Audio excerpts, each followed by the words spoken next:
before we get this thing started, let me the fire rings.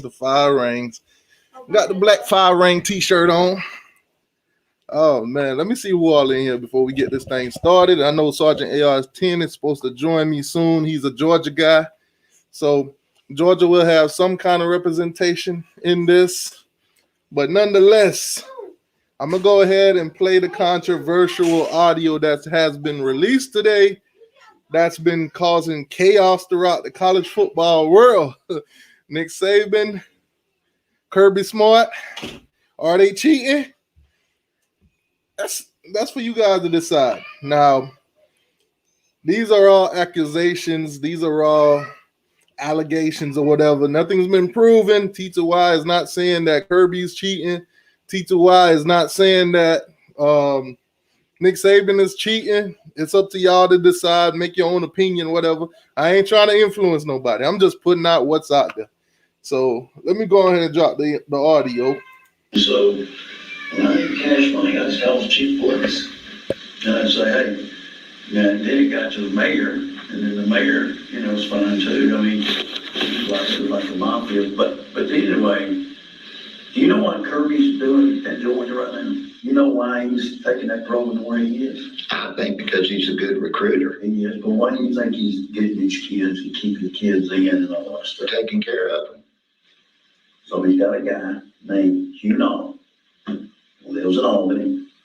Hugh is the guy that sort of handles things. Okay, he's the handler. Okay, so Kirby's come down and met with the richest of the rich of Southwest Georgia, not Southeast, not Macon, Southwest where he's from. Mm-hmm. He got the richest guy in Bainbridge. He got the two richest guys in Caldwell. He's got a rich guy over here in Valdosta. Anybody's in Georgia. Wonder who he's got in Valdosta. Multi-millionaires. Now listen, do you know how much money they spend on a player when they get them? Some of them are $9,000 to $100,000 to sign. Some of them are $9,000 to $150,000 to sign. Like Chubbs, when Chubbs came back and Chubbs didn't go to the NFL draft, Mark Motley, it was three $60,000 donations given to Chubbs to stay in school. It was $180,000 for him to have, for him to not go declare for the draft. Yeah. So, but that's what Kirby does. Well, who did he learn that from? You. Oh, shit, no. Nick Saban. I was going to say, that was going to be my next guess. Nick's got it made because Nick's got one guy he answers to, Paul Bear Bryant Jr. Paul Jr. is his go-to guy, he's the second richest guy in Alabama. Or the third richest guy in Alabama is the guy from Mobile. And so Amos Cooper. So Amos handles all the Mobile money. Coach Bryant had that set up in the 60s, 70s. So Mobile, where all the dirty money comes, or over around Aliceville up to the west side of the state, up around Florence, down in that Joe Wheeler State Park money. Mm-hmm. And I'm telling you, that's how Alabama handles every bit of their damn recruiting. So we got to find some funny money. Funny money. If we're going to do it right, we got to have some. And we had funny money over there. And how much funny money you think we need? I don't know. I mean, it could be 10,000 the first year, it may be 15,000. I don't know who's coming and what they need and all that shit. The kids, yeah, that's what the thing. They may not ask me for that. How much funny money we gonna need? Hold on. I gotta run that back for anybody that just came in. Well, we might be able to get Ashley to do that. But I'm just, they stop people on Interstate 75. Oh, they make a living on it. And the bottom line, they buy police cars, they buy this, they buy that. So the Hoover police love the Hoover Buccaneers. Mm-hmm. And so when I need cash money, I just call the chief police. And I say, hey, then it got to the mayor, and then the mayor, is fine too. I mean, he's like the mafia. This man just telling everything. What Kirby's doing at Georgia right now? You know why he's taking that program where he is? I think because he's a good recruiter. He is. But why do you think he's getting these kids and keeping the kids in and all that stuff? Taking care of them. He taking care of them, all right. Man, lives in Albany. Hugh Hugh is the guy that sort of handles things. Okay, he's the handler. Okay, so Kirby's come down and met with the richest of the rich of Southwest Georgia, not Southeast, not Macon, Southwest where he's from. He got the richest guy in Baton Rouge. He got the two richest guys in Caldwell. He's got the rich guy over here in Valdosta. Anybody's in Georgia. Wonder who he's got in Valdosta. Multi-millionaires. Now listen, do you know how much money they spend on a player when they get him? You know how much money they spend on a player? Come on. $90 to $150,000 to sign. 90 to 150,000. God damn, Georgia. Mark Motley, it was three $60,000 donations given to Chubbs to stay in school. Hey, shout out to Nick Chubbs. That's $180,000 for him to have, for him to not go declare for the draft. Yeah. So, but that's what Kirby does. Who did he learn that from? He, Oh, shit, no. Nick Saban. I was going to say, that was going to be my next guess. Nick's got it made because Nick's got one guy he answers to, Paul Bryant Jr. Paul Jr. is his go-to guy, multi, he's the second richest guy in Alabama. Or the third richest guy in Alabama is the guy from Mobile. And so Amos Cooper. So Amos handles all the Mobile money. Coach Bryant had that set up in the 60s, 70s. So Mobile, where all the dirty money comes, or over around Aliceville up to the west side of the state, up around Florence, down in that Joe Wheeler State Park money. Man, I'm telling you, that's how Alabama handles every bit of their damn recruitment. So we got to find some funny money. Funny money. If we're going to do it right, we got to have some. You gotta get that funny money. Okay. I'm gonna keep that to the side because we might need to play that again later. Nick Saban name always the devil. I call him Nick. What I call him Nick Satan? His name always in it. Like, who's surprised by that? Man. All right. So who's surprised?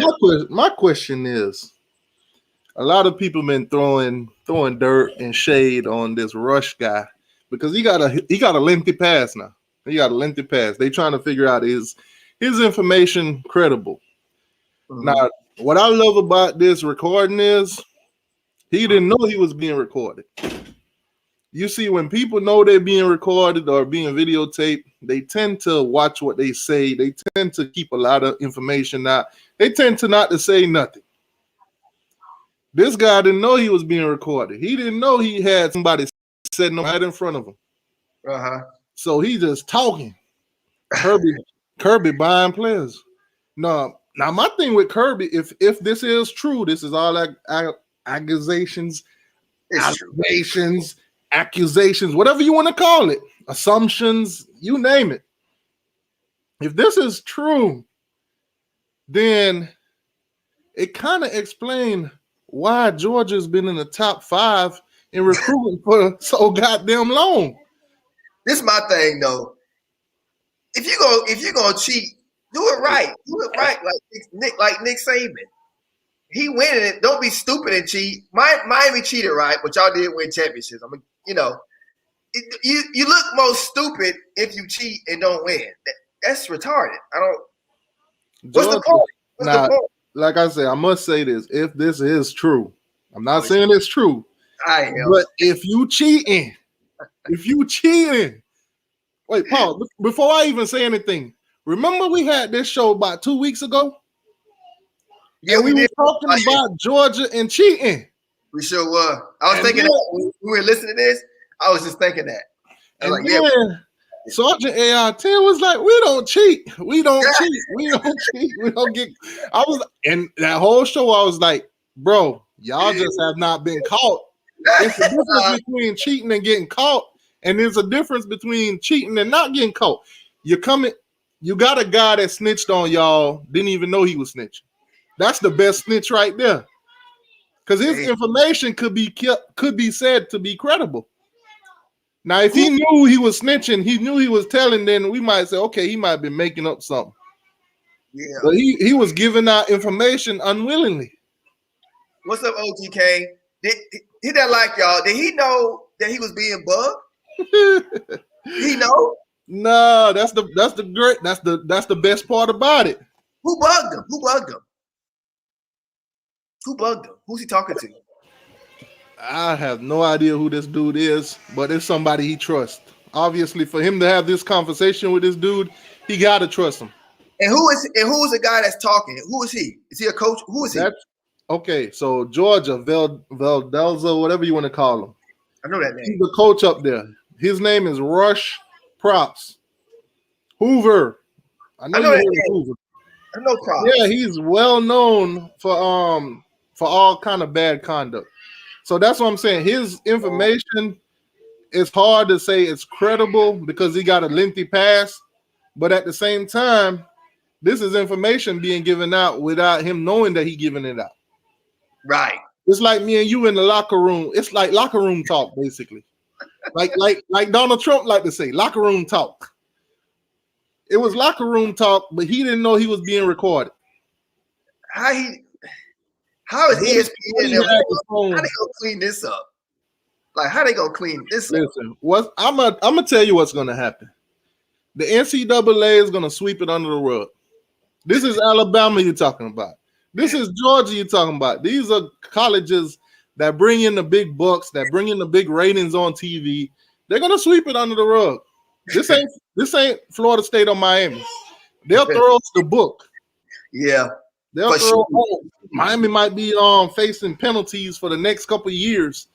Oh, Miami, they might put a dag in your program. Let this thing linger around your program where recruits don't want to come because they don't know what's going to happen. But with Alabama and Georgia, nah. Hey, they'll throw the book in Miami for strippers. Now look at this. Let's make some comparisons. Nevin Shapiro, strip clubs, talking to players or whatever, giving them a little cash on every now and then and stuff like that, helping them out when they need it. But you're talking about these guys hand delivering hundreds and thousands of dollars to get a player to sign, dropping off $150,000 at somebody's grandma's house. Come on, man. Who's going to investigate this? Georgia? I am so pissed right now. Hey, who's going to investigate it? Georgia? Man, they ain't gonna do nothing. They ain't gonna do nothing. We got Chess Hall in here, man. Chess Hall, what's going on with you, man? The Alabama fan. If there any Alabama fan that want to come in here, or any Georgia Bulldog fan that want to come and talk on behalf of your team, just let me know and I will put the link in there for you. If anybody wants to come and represent Georgia, Sergeant AR-10 was supposed to be on, so I don't know where he at right now. But if any Georgia fan wants to come in, AR, you more than welcome. So that dude said the dumbest accusation he ever heard. Like I said, man, $150K for a 5-star. That dude is delusional. Oh. So was he? I heard somebody he was paying somebody to stay from the NFL too. Nick Chubbs. Okay, so after Georgia lost the national championship, no surprise there. This guy was gonna declare for the draft, from what I'm hearing. Now he did come out and say that if he needed money, he said this on Twitter. If he needed money, he would have just went to the draft. He's basically denying the allegations, accusations, all of that good stuff. He's denying all of it. He's saying basically this is all lies, fake news. This is what he put on Twitter. You know the nasty part of the game is, though? This is the nasty part of college football. College football was all, I ain't gonna never say that it was like clean, like they work for God. It's a dirty business. It's all about when money's involved, everything is dirty. We all know that. But it's a dirty part. Back in the day when Miami, Florida, and Florida State was all on top, we owned the country in football. We owned it. Every year it was either one of us was gonna win that thing. What happened is that when the money started getting big, the money started getting funny, right? So nowadays, you have all these kids. We can't even keep a Florida prospect in Florida no more. We starting to get a couple now here and there now, but not like we used to. And now we see what it is. When they be flipping to Georgia, like what the hell they going to in Bama? We start losing all these, like, I think we about to lose our best safety in Tallahassee to Bama. That didn't used to happen like that. And it wasn't about if your team, and then ESPN, they know what's going on, and they'll be trolling your team for the whole year. They love trolling like Florida team. They love trolling us. And they know under the table, they know what's going on. They know what the hell is going on. They suck all our talent out the state, man. They got money. They got long ass money. It's just what it is. It's just what it is, man. It ain't long money, man. It's funny money. that's what he said in the recording, man. That's what's going on. That funny money. That's that funny money right there. That's that. Let me pay a player's light bill money. They all know what's going on. I listened to the whole 14 minutes and everything. This dude is talking some stuff, man. I mean, he ain't just telling on Nick Saban and Kirby Smart. He telling on himself too. He telling on how he get his revenue. How the touchdown club, how they pay him to do what he do, how they help players out, how they bail them out of jail and all kind of stuff, man. This man goes into detail. You gotta be careful. You gotta be careful who you trust. And especially nowadays when you know every conversation, pretty much every conversation is being bugged. You should have known that since the George Bush days. Every conversation is bugged. You got to be careful what you say in private, man, to anybody. No, man, especially when you're talking about that funny money. That funny money. Like I said, it's open season, man. Any Georgia fan, I see the Georgia and Alabama fans in the chat now. If y'all want to come in here and represent your school, say how you feel or whatever, just let me know. Just put it in the chat. Drop the link, and I'll put it in there. I know I see Chris Hall. I know I see a couple, some funny monies in the chat, man. Nick Saban. So this is how you win championships, man. Now, my thing with Georgia. You mean to tell me you paying $150,000 to come second, third, fourth, fifth, sixth, seventh, eighth, ninth, and 10th in the country every year? Never number one? Can you imagine, right? Check this out. All right, now Florida State, we clean. They try to put, dirty shoes on us in the 90s. They try to put dirty crab leg. That wasn't in the 90s. The shoes thing, Free Shoes University, right? For the whole, so they try to like piss over the whole decade, right? Bama, can you imagine, right? What if some credible evidence come out, right? Let's just say it comes out and Nick Saban got to step down because he got caught, blah, blah, blah. What? Nick Saban just stole a whole decade. He just stole a whole decade, man. You know how bad that would be? Listen. It's not as bad as Joe Paterno, but it's close. Listen, if this was Miami or Florida State, they'll be talking about taking back championships. They'll be talking about erasing records. They'll be talking about all that stuff. Remember what happened with Reggie Bush? When this came out, they stripped him of his Heisman Trophy. Yeah, they tried to erase all the wins and everything like America didn't already see it happen. Hey, they scratched Bobby Bowden wins. They scratched some of his wins. Hey, man, that's what happened when you ain't got that funny money. That's that funny money. That's that Alabama money. My guy said Kirby Smart got maybe the third richest, the second richest guys in this county, that county, in this city, and that city. Wow. Okay. So remember they fired Mark Ricks, right? Yeah. The guy says Kirby came in and said, you know what? He got with all the boosters and he said, this is how we gonna run things. This is how we gonna do. So basically, Kirby coming in there saying, hey, man, I know a 5-star recruit over here. I know one over there. I know where his grandma stay. Send her $150,000. Send her $150,000. Let's get the ball rolling. Chubb was worth that money, though. Good Lord, he was good. Okay, so we got a Jeremy Pruitt. Sloppy. That is sloppy. He ain't got that. He ain't had that funny money. He had that McDonald's kids meal money. He ain't doing what Nick Saban and all of them doing allegedly. Pruitt went to Saban. Pruitt went. Hey. Pruitt was at Florida State, right? I always wanted him to be our head coach, but he got in trouble for messing with some volleyball girls. Now he went to Bama, right? And he learned from the best. He went to Bama, and then he went to Tennessee, right? He flipped one of my players. I'm still salty about him flipping one of our wide receivers we supposed to get. He paid. I knew Tennessee was doing that. I knew how the hell he gonna not go to Florida State where he lived and go to Tennessee. I knew that was money. Malachi Wideman. I knew he bought him.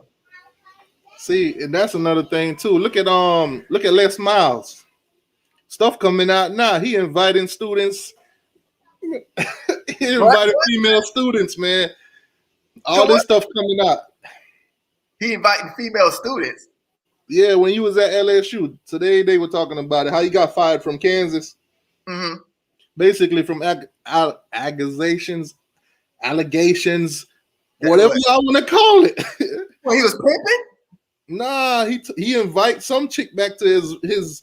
Oh, you know how I'm trying to stay away from it. How old was the chick though? She in college. She old enough.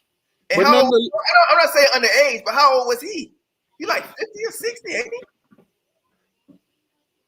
he? You dirty dick. Old bastard. Oh man. Hey, C-Dog, what's going on with you, man? He said shut that program down. Which one? Georgia, Alabama? They ain't shutting down Alabama. They might shut down Georgia. They gonna shut down Alabama. Not over Nick Saban dead body, they ain't. Jordan Hatton, you a millionaire? He said Alabama and Georgia. Put his comment on the screen. This dude here. You an Alabama fan. They are not cheating. No. Jordan is a Florida State fan. Oh, he is? Okay. Oh, my God. So how you know they're not cheating? Because of Terry Arnold? That's just okay, that's one guy. Oh, you think he gonna tell you? I wouldn't tell you shit. I don't care how close we is. Like I said, now the Georgia fans, the only thing I've been hearing from Georgia fan is that this Rush guy is not credible. You know, you can't believe what he said. He had 2 families and blah, blah, blah. Okay, we understand. The guy's a slime ball. But this is not a slime ball. This is not a slime ball telling everybody something on camera or snitching out everybody just to do it. Jordan, I'll tell you this right now. I'm sorry, go ahead. He's telling unwillingly. He doesn't even know he's telling. He think he's having a conversation with a good friend of his or somebody else, you know, in his circle, not knowing that this is being recorded. And my thing is, he kind of stupid because he's under investigation right now for doing what he's saying, basically, that Nick Saban and Kirby Smart is doing, paying players. He's on a high school level paying players. So when he put this out there to a friend that he didn't know he was being recorded, I don't know how credible this guy is in life or whatever, but nonetheless, he put it in the light, man. For years, everybody, and I do mean everybody, think Georgia and Alabama's been cheating. Mostly Alabama. A lot of people might lay off Georgia because they ain't win nothing in 41 years. Mm-hmm. So they might say, okay, Georgia's cheating, but they doing it wrong or something. But you got to look at it. Since Kirby Smart stepped in the building, things has been a little bit different at Georgia. Jordan, I'm going to tell you this. I'm just saying, maybe Mark Ricks didn't want to do it. I'm going to tell you this, Jordan. You don't know what's going on with my high coach, though. I got a 5-star that I roll with. He plays basketball. He's a 5-star college blue chip athlete. Played with LeBron in college, Ohio State, Ivan his name. The dude came to my house, bro, and he told me what they be doing. He told me, man, they all do that shit. Especially when you a blue chipper or you're going to get that blue chip treatment. And he told me how the game go. So just because you close with Terry and Arnold don't mean you know every – bro, I could be your best friend. Let's say me and you real close, right? We grew up together and everything. And they tell me not to tell you, not to tell anybody anything, I'm not even going to tell you because that's a huge secret, man. Like you can't just give – I won't even tell my mama. My father, you can't tell them that shit. You got – what I'll do it, get it, and then I'll wait till I'm in the NFL or something, then I'll tell you. And then I'll give you some money too. That's the thing. You see how that's how it goes. You got to understand when this stuff goes down. If I'm a college player, I'm a 5-star that just received 150 to go to Georgia. I'm not gonna say nothing. I ain't telling my best friend. I'm gonna take that to the grave with me. Right. I get it. Get to the NFL like a lot of players do. Hey, then I'll say something maybe. Now I'm gonna tell you who the realest NFL player that I knew of. Reggie Bush. Hey, they go back and tell. So when it all came down, Reggie Bush said, "Yeah, I took that money. So what? What y'all gonna do now? I'm already in the NFL. I'm already making this money. They saw how talented I was at USC. Y'all can't take that back. Right. You could have bought my mama a house. You could have bought my grandma a house. I'm in the NFL now. Do something about it." Yep. Ain't nothing you can do. Ain't nothing you can do. I'm just saying. I'm not saying Terry. I don't know Terry Arnold like you do, Jordan. I don't know him like you. But that's just one. Even if that case is clean, it's fishy as hell. But even if that's clean, you can't tell me Nick Saban ain't doing it. Come on, man. There go another question I've been seeing all day. I've been seeing it on my comment section. I dropped a video earlier talking about this. Why would Chubb not take the millions? Yeah, right. Okay, so you got to look at Chubb's junior season. He could have went pro. I think that $180,000 that they gave him in 3 installments of $60,000 was a big deal.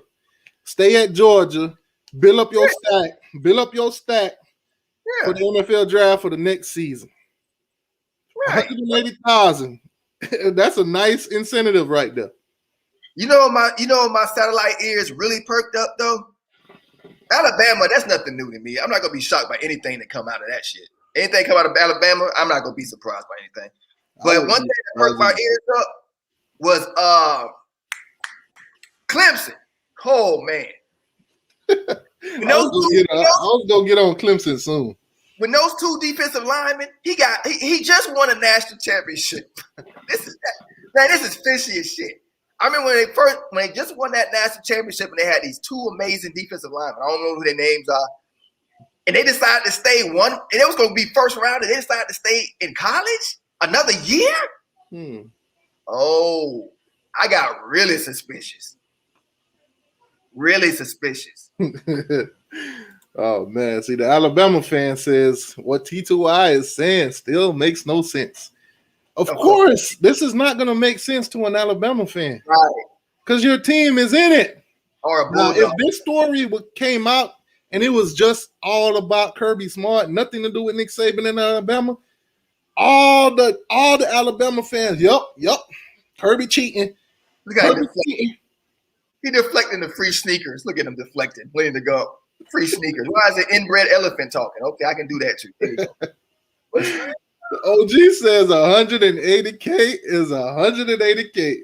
I see no reason to not believe this guy right now, man. I don't see no reason not to believe him. Like I said, in the last show that we did 2 weeks ago, Georgia, Alabama, those teams been cheating. Everybody can't prove it, or nobody ain't saying nothing. Until today. Well, not today, yesterday. When this hit the L yesterday, I was like, uh-oh. Let's see how they work their way out of this one. Let's see how they get out of this one. Shady, what's going on, Slim? Hey, I'm sharing this. It's not becoming a 5-star. So Alabama and Georgia could auction me off. Nah, we're gonna give T2I 1,000. We're gonna give him 100,000. We're gonna give him 120,000. We're gonna give him 160,000. And then whoever dropped that bag off at my grandma's house, that's the school that I'm gonna announce. That's the school I'm gonna announce. If Nick Saban says, "Look, man, Georgia's giving you 150, I'm giving you 160. What's up?" I'm gonna be in there, be like, "Roll Tide, roll Tide." Right. Now I'm gonna hit Georgia. I'm gonna like, nah, I'm gonna wait and see if Georgia gonna make a counter offer. You know what it be, man. I'm gonna be in there like, hey, man, you gotta be like that auction man. 35, Hey, they be 45, getting paid. Hey, check this out. 60. Do I hear a 70? Do I hear 80? 85 over there? Hey, Cold. hey, they be giving them money, right? They'll be giving them money, and they'll be giving. I talked to the boy, the blue chip I know. They'll be giving them money, and you don't even owe them. They money so long, right? They can hit you off with a check, get you something, and their payback. It doesn't have to be you going to their school. The payback is you shutting the hell up. You ain't gotta go just because they're giving you some gifts. That's a gift. You don't have to go to their college just because they're giving you gifts. They'll tell you that. They'll just give you stuff and be like, "Hey, just come on. You know they're not gonna do this for you. It's a gift for you. Just think about it. Just keep your mouth shut." You gotta think about it. As a high school kid, if they give you 180 right now, and you say something about it. Oh yeah. You screw up if you take the money and it comes out, this could ruin you. This will ruin you, right? Exactly. So as a player, you give me 180, I'm going to your school. I am going to your school. I'm shut up. I ain't telling nobody. I ain't telling my teammates. The coach who gave me the money, I ain't telling him. I ain't telling nobody. Hey, I'm gonna be a happy camper. Jordan Bowman, what accusations have I said? Who am I accusing? He playing tape. He played the tape. What am I saying? I said I have suspicions here and there. What accusation? Who have I thrown the book at? Who? Hold on, Turner. I got you, Turner. I got you. Like the Mafia, but anyway, do you know what Kirby's doing at Georgia right now? You know why he's taking that role the way he is? I think because he's a good recruiter. But why do you think he's getting these kids and keeping kids in and all that stuff? Taking care of them. So he's got a guy named Hugh Nall, who lives in Albany. Hugh is the guy that sort of handles things. Okay, he's the handler. Okay, so Kirby's come down and met with the richest of the rich of Southwest Georgia, not Southeast, not Macon, Southwest where he's from. He got the richest guy in Bainbridge. He got the two richest guys in Caldwell. He's got the rich guy over here in Valdosta. Anybody's in Georgia, He's got in Valdosta. Multi-millionaires now. Listen, do you know how much money they spend on a player when they get them? Some of them are $9,000 to $100,000 to sign. Some of them are $9,000 to $150,000 to sign. Signing bonus. And Chubb's coming back, and Chubb's been going to the NFL draft. Mark Motley, it was $360,000 donations given to Chubbs to stay in school. It was $180,000 for him to have, for him to not go declare for the draft. Yeah. So, but that's what Kirby does. Who did he learn that from? You. Oh, shit, no. Nick Saban. I was going to say, that was going to be my next guess. Nick's got it made because Nick's got one guy he answers to, Paul Bear-Bryant Jr. Paul Jr. is his go-to guy, multi. He's the second richest guy in Alabama. Or the third richest guy in Alabama is the guy from the Mobile. And so Amos Cooper. So Amos handles all the Mobile money.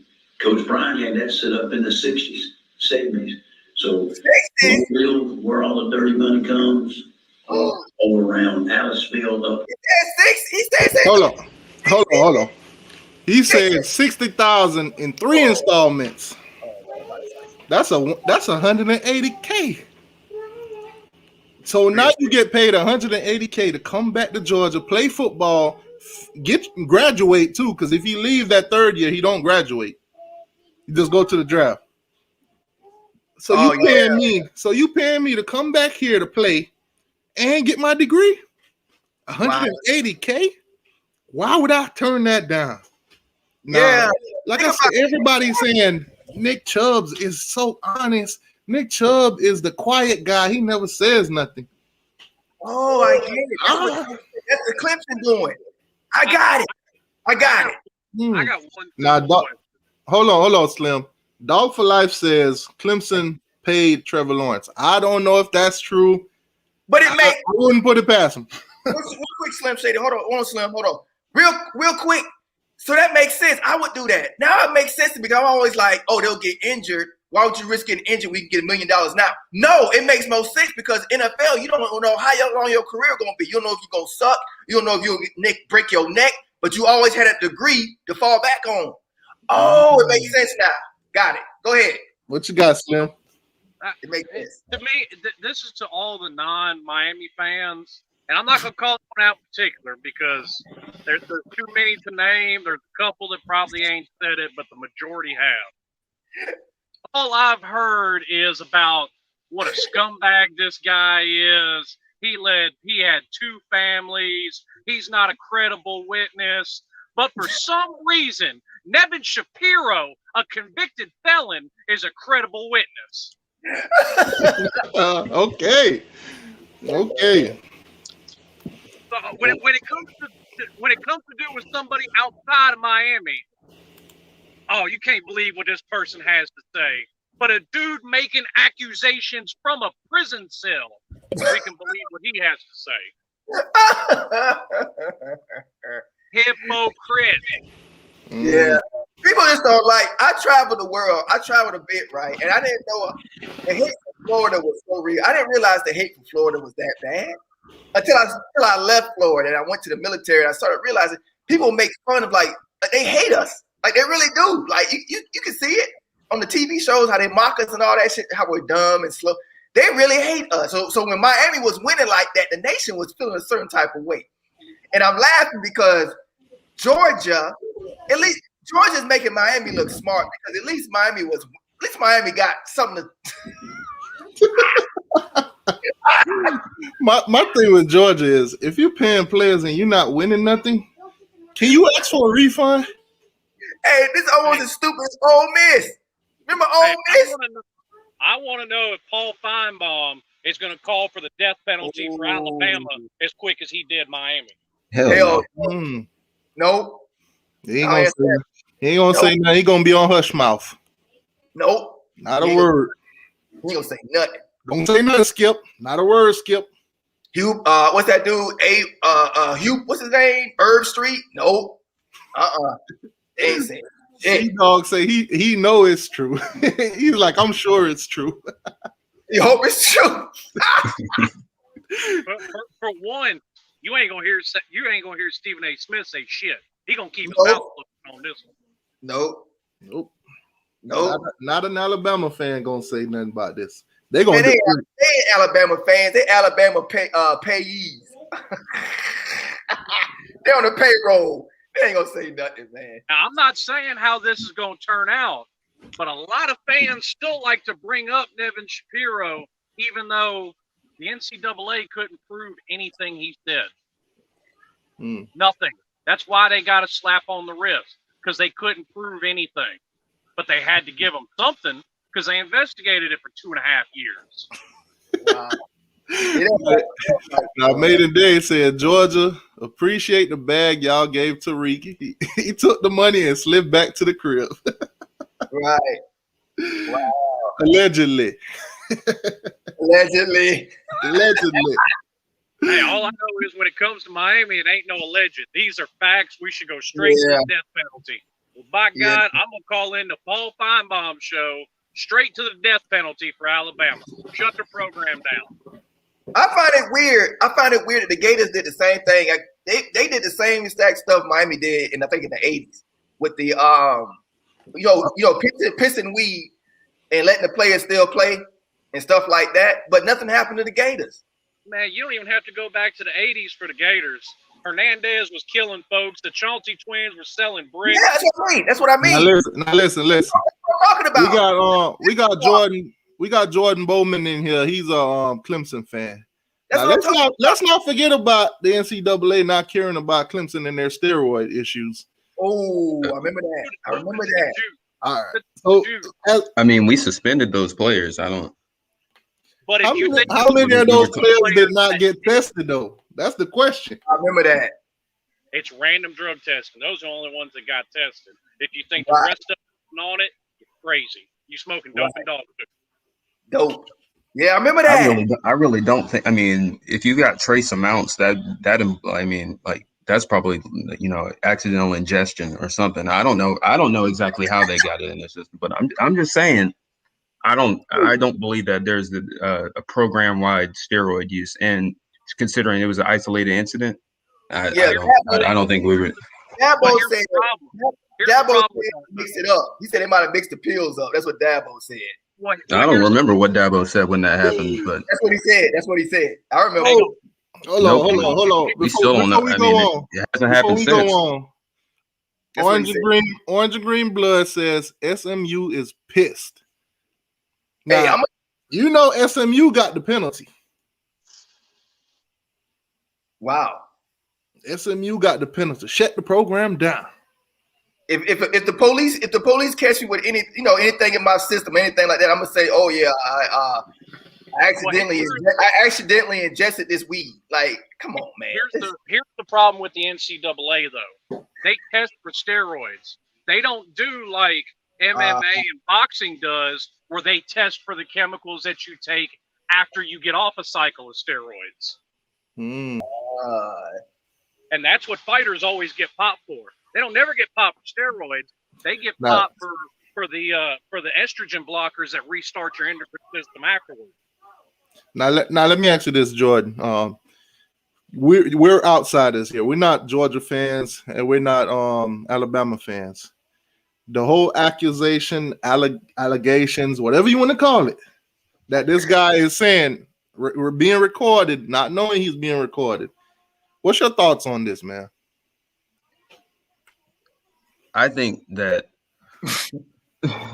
I mean I don't really know what to think right now. I honestly think like we should wait and see how this, UGA is doing their own internal investigation. But that's why I put the word allegations. I don't know who's cheating and who isn't, but I'm just saying. I didn't hear nothing about wait when it was Miami. I didn't hear nothing about that. Slim. Well, Slim, I'm not making any accusations about Miami. I'm talking about me personally. Time out, Slim. They did a lot of waiting when it came to Miami. They did a whole lot of waiting. You know what they doing? They let it linger to the point where it almost crippled the program. They giving them time to get their stories together and to start, get that shredder going. That's what they doing. I mean, that's the case for the NCAA. Always works slow. It's ain't nothing new. They've never been quick to hand out punishment. It's taken like LSU. I don't know when they're going to get any punishment for what they did. It might be another like 5-6 years before we ever hear anything again. I'm just saying. Whole bans. Do we get any kind of probation or anything for Georgia or Alabama? Do y'all think this is anything gonna happen after this? Well, I mean, all of this is an accusation at this point. So until they're not going to do anything based off of just what he said, I don't think. The NCAA is a little bit fun. The money's getting a little funny because of these lockdowns. They're not making that money like they used to. These past 2 seasons, that's why I don't see nothing really not happening, because the money is really hurting. Like, the money's hurting right now. The stadiums are not getting filled. That's a lot of money being lost. Man, ain't nothing gonna happen because it's Georgia and Alabama. Yeah. You talking about two programs that stays in the top 5 for the past 4 or 5 years now? That's been bringing in revenue, bringing in ratings for TV, you name it, putting money in the rich guy's pocket. They ain't gonna do nothing about this. They gonna sweep it under the rug. They're gonna use a magic, what them little magic broom sweepers, whatever you call it. They're gonna sweep this thing nice. It's gonna look squeaky clean when they're done. No, Georgia did not do what he said. We cannot trust this guy. He's not a credible source. He's been in all kind of trouble here and there, blah, blah, blah. He's been taking money himself. We can't trust him. You notice how back in the day, recruiting, right? The players would be like, the coaches would actually go to the players' church and know the whole family and give a speech on with the pastor on the stage at the church, giving a speech in the neighborhood. Remember all that shit? Now they just cut a check. It's either they cut the check or they put it in a McDonald's bag. Right. They ain't even gotta do that no more. Like, they ain't even gonna do all that shit no more.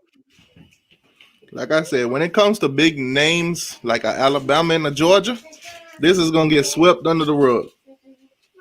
We might hear, we're gonna take away two 2 or 3 recruits. That's it. We're gonna hear maybe we do a bowl ban when they don't even have a bowl. You remember what LSU did last season? We're gonna do a bowl ban. Y'all ain't going to a bowl anyway.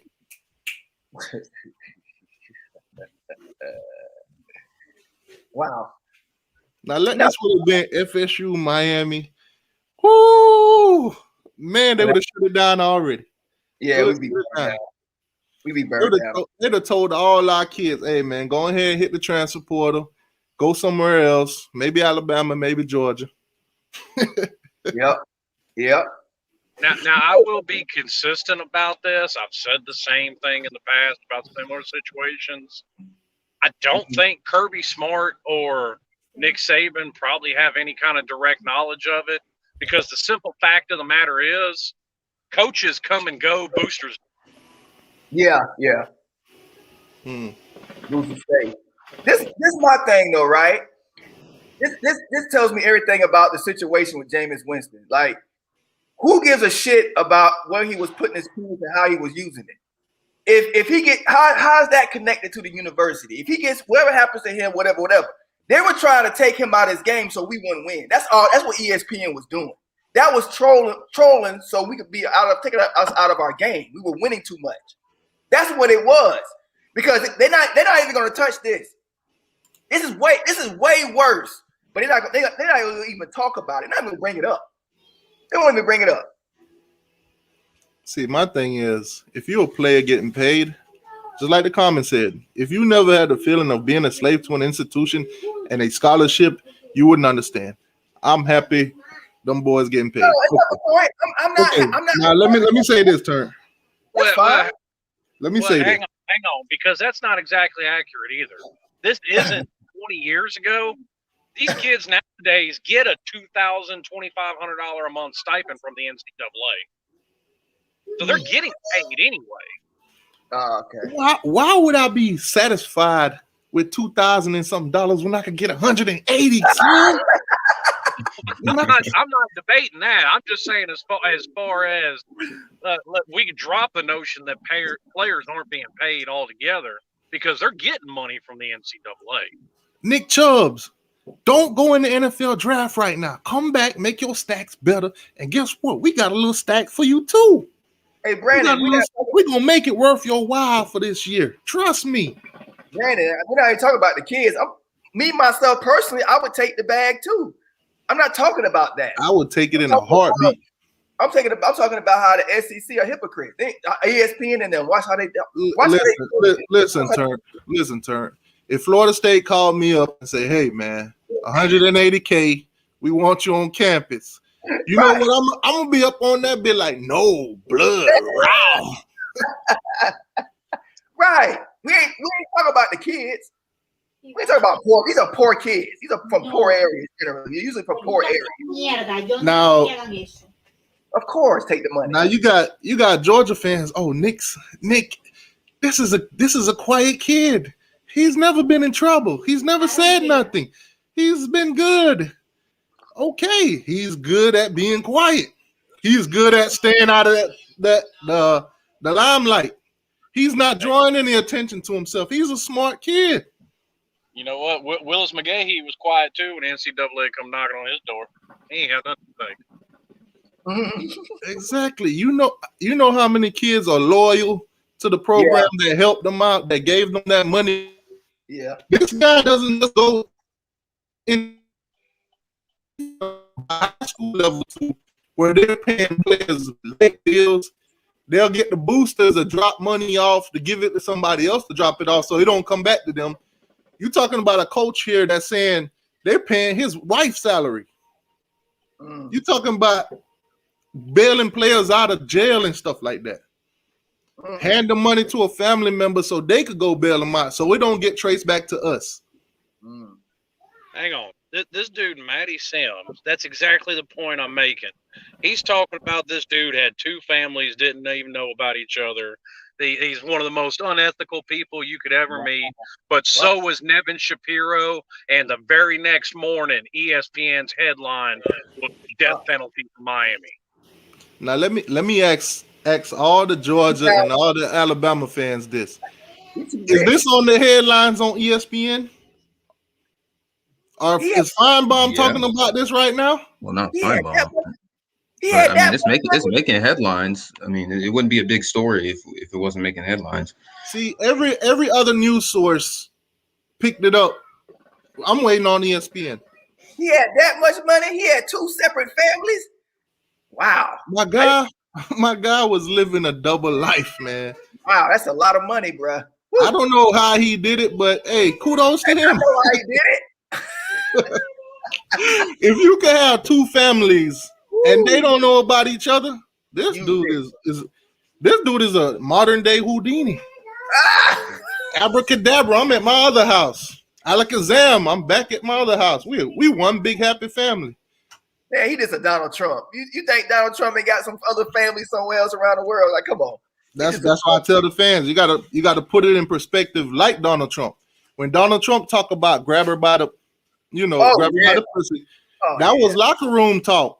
He was talking to somebody not knowing he was being recorded. Right. When you don't know you being recorded or in front of a camera or something, and you talking to somebody you think you could trust, you tell them everything. You tell the truth. You know what? Donald Trump got my vote. I can't vote him in America. I don't give a shit. But he pretty much got my vote that day. When they try to you know what me and my homeboy talked about this. The whole locker room talk.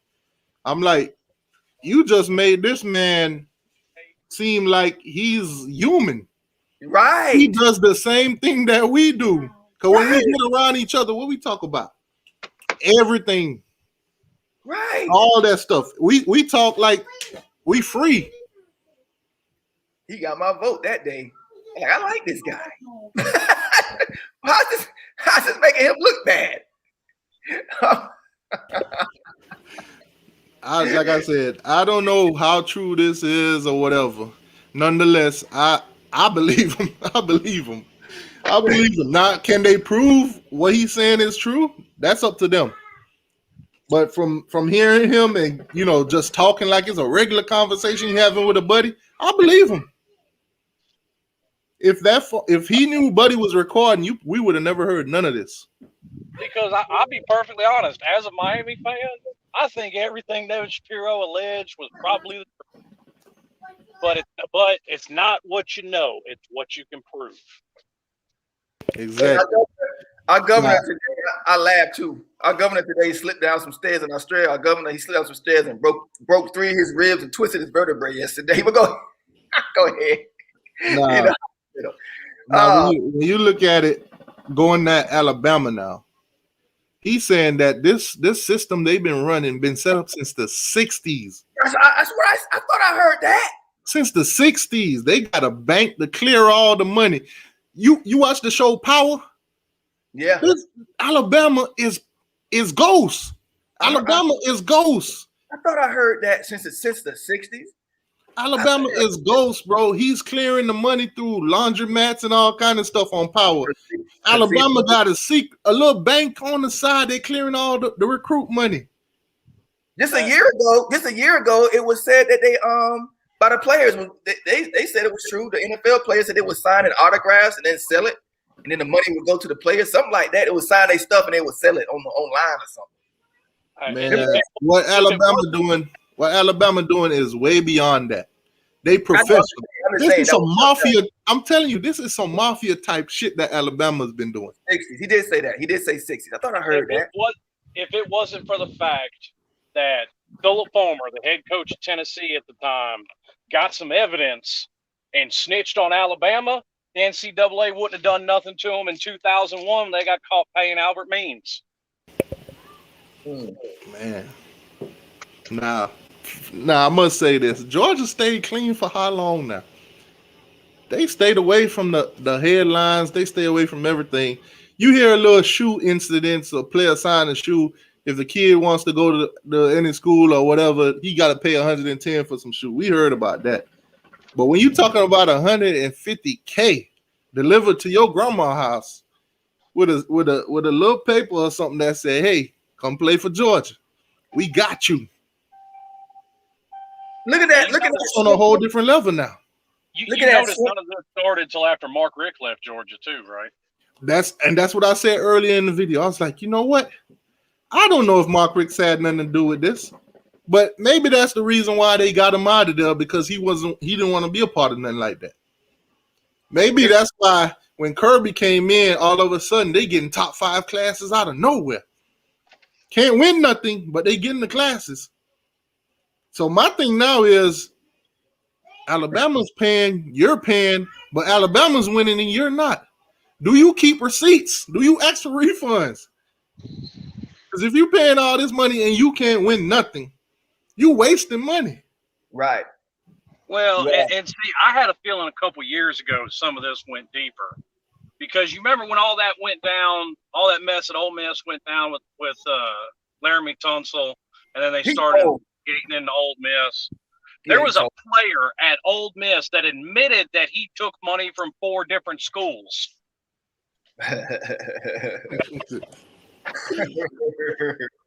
Oh, bad. Hey, look at that Slim's profile. It's off the subject real quick. Looking at that Bucks head, I remember it keeps bringing me back to that conversation me and Slim had. Cause we both diehard Bucks fans, and we was going at it because he was saying, I was like, nah, because I'm so used to losing. And he was like, Oh, yeah. So am I, but I mean, anybody could have seen it. If Jameis would have just cut down his interceptions, they'd have been all right. Oh, I don't care about that. I don't give a shit about Jameis. This is NFL. I don't give a shit about none of. I don't care. I just want to win. So it wasn't even about Jameis. I was more focused on. I knew Brady was an upgrade. Yeah, y'all was trying to troll me about that. I didn't care about that. It was more about I didn't trust in the secondary. But as I said, the first time I was like, no. Then I talked to you again. I remember I was like, well, this okay. I'm gonna do my research. Okay.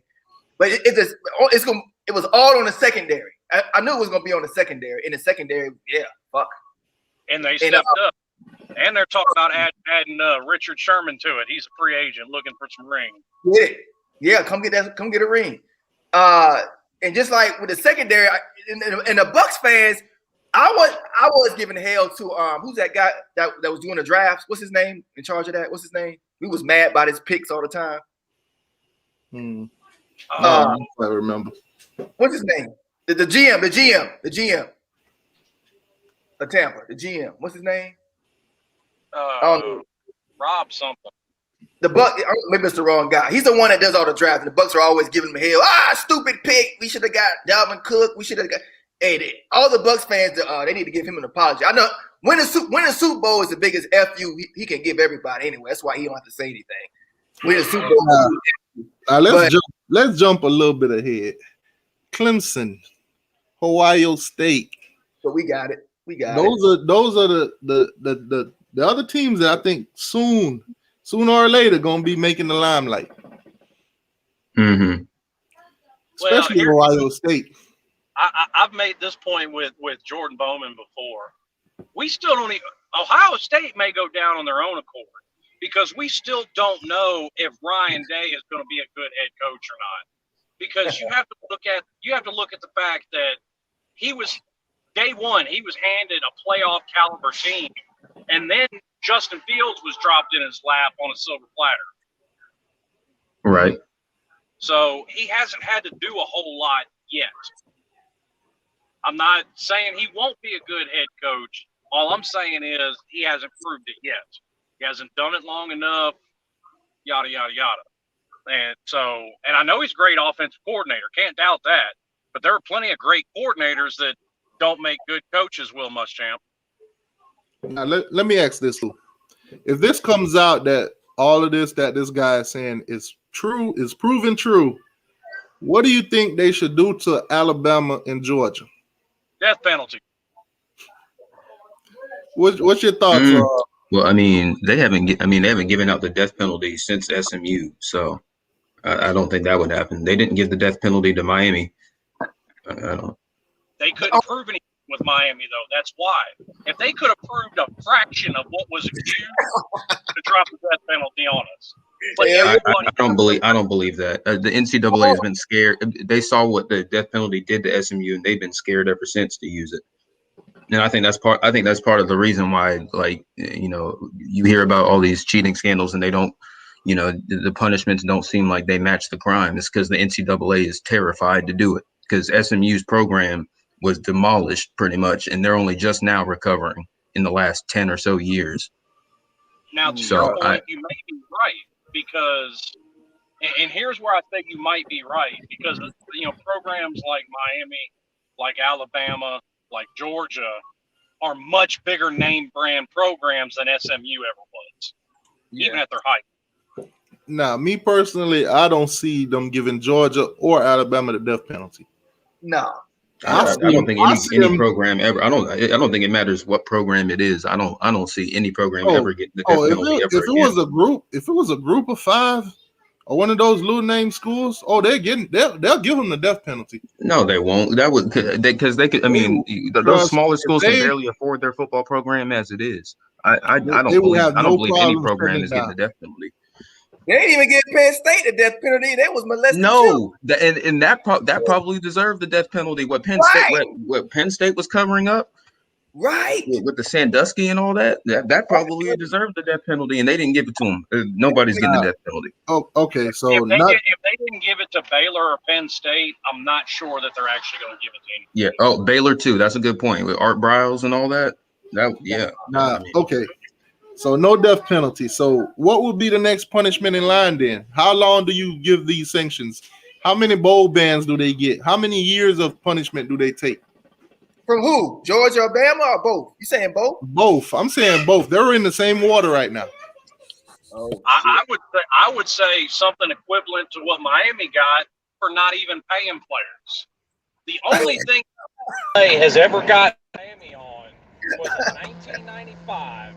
They got Miami because the vice president of the university was falsifying Pell Grant information to pay for his coke habit. Goddamn, and they conducted Miami 31 scholarships and put them on a 3-year bowl ban. And back then, they actually put people on TV bans too. But you're not going to have that these days with TV contracts. Dabu burning receipts. Can't really. No, Dabo was chilling. He did it. If Clemson was really doing it to the level that Russ Propst is accusing Georgia and Bama of, then he would have implicated them too. He would have mentioned Clemson in that, because Clemson recruits in those same areas, and they've probably been in contact with Russ Propst. So if Clemson was cheating like Georgia and Alabama supposedly are, I mean, I'm just saying, that's somewhat would have mentioned us. You can't really say that. That's basically just saying that his name got in there. Woo! Dabo could just be like that. His name's not implicated. He's already been. I mean, he's already. Among fans, people are accuse him of cheating. So, Yeah, I guess everybody gets accused. Like I said, back to the sanctions. How many years of sanctions would you give these two teams? I don't know. It depends on how much of this is true. So, like, if I don't know, like $100, if it was like an $100 handshake or something like that, I don't really know what you would do there. I mean, maybe got a lot. Take away a couple scholarships or something. I mean, it depends on how much they were given. Really, that's my take. Bama took a decade. Like, this is horrible. My guy says this date all the way back to the 60s with Alabama. Bama took this decade, man. Like, but what they gonna point one thing. They're gonna point. They might. This emotion you'll get point to one thing. What you gotta understand with this guy. This guy is a coach, so he's handling recruits. There's Alabamas, there's the Georgias. They coming to him. So when he put out information like this, you gotta wonder how long this been going on, how credible this is, and he's not just telling because there's a camera in front of his face or there's a story to be told.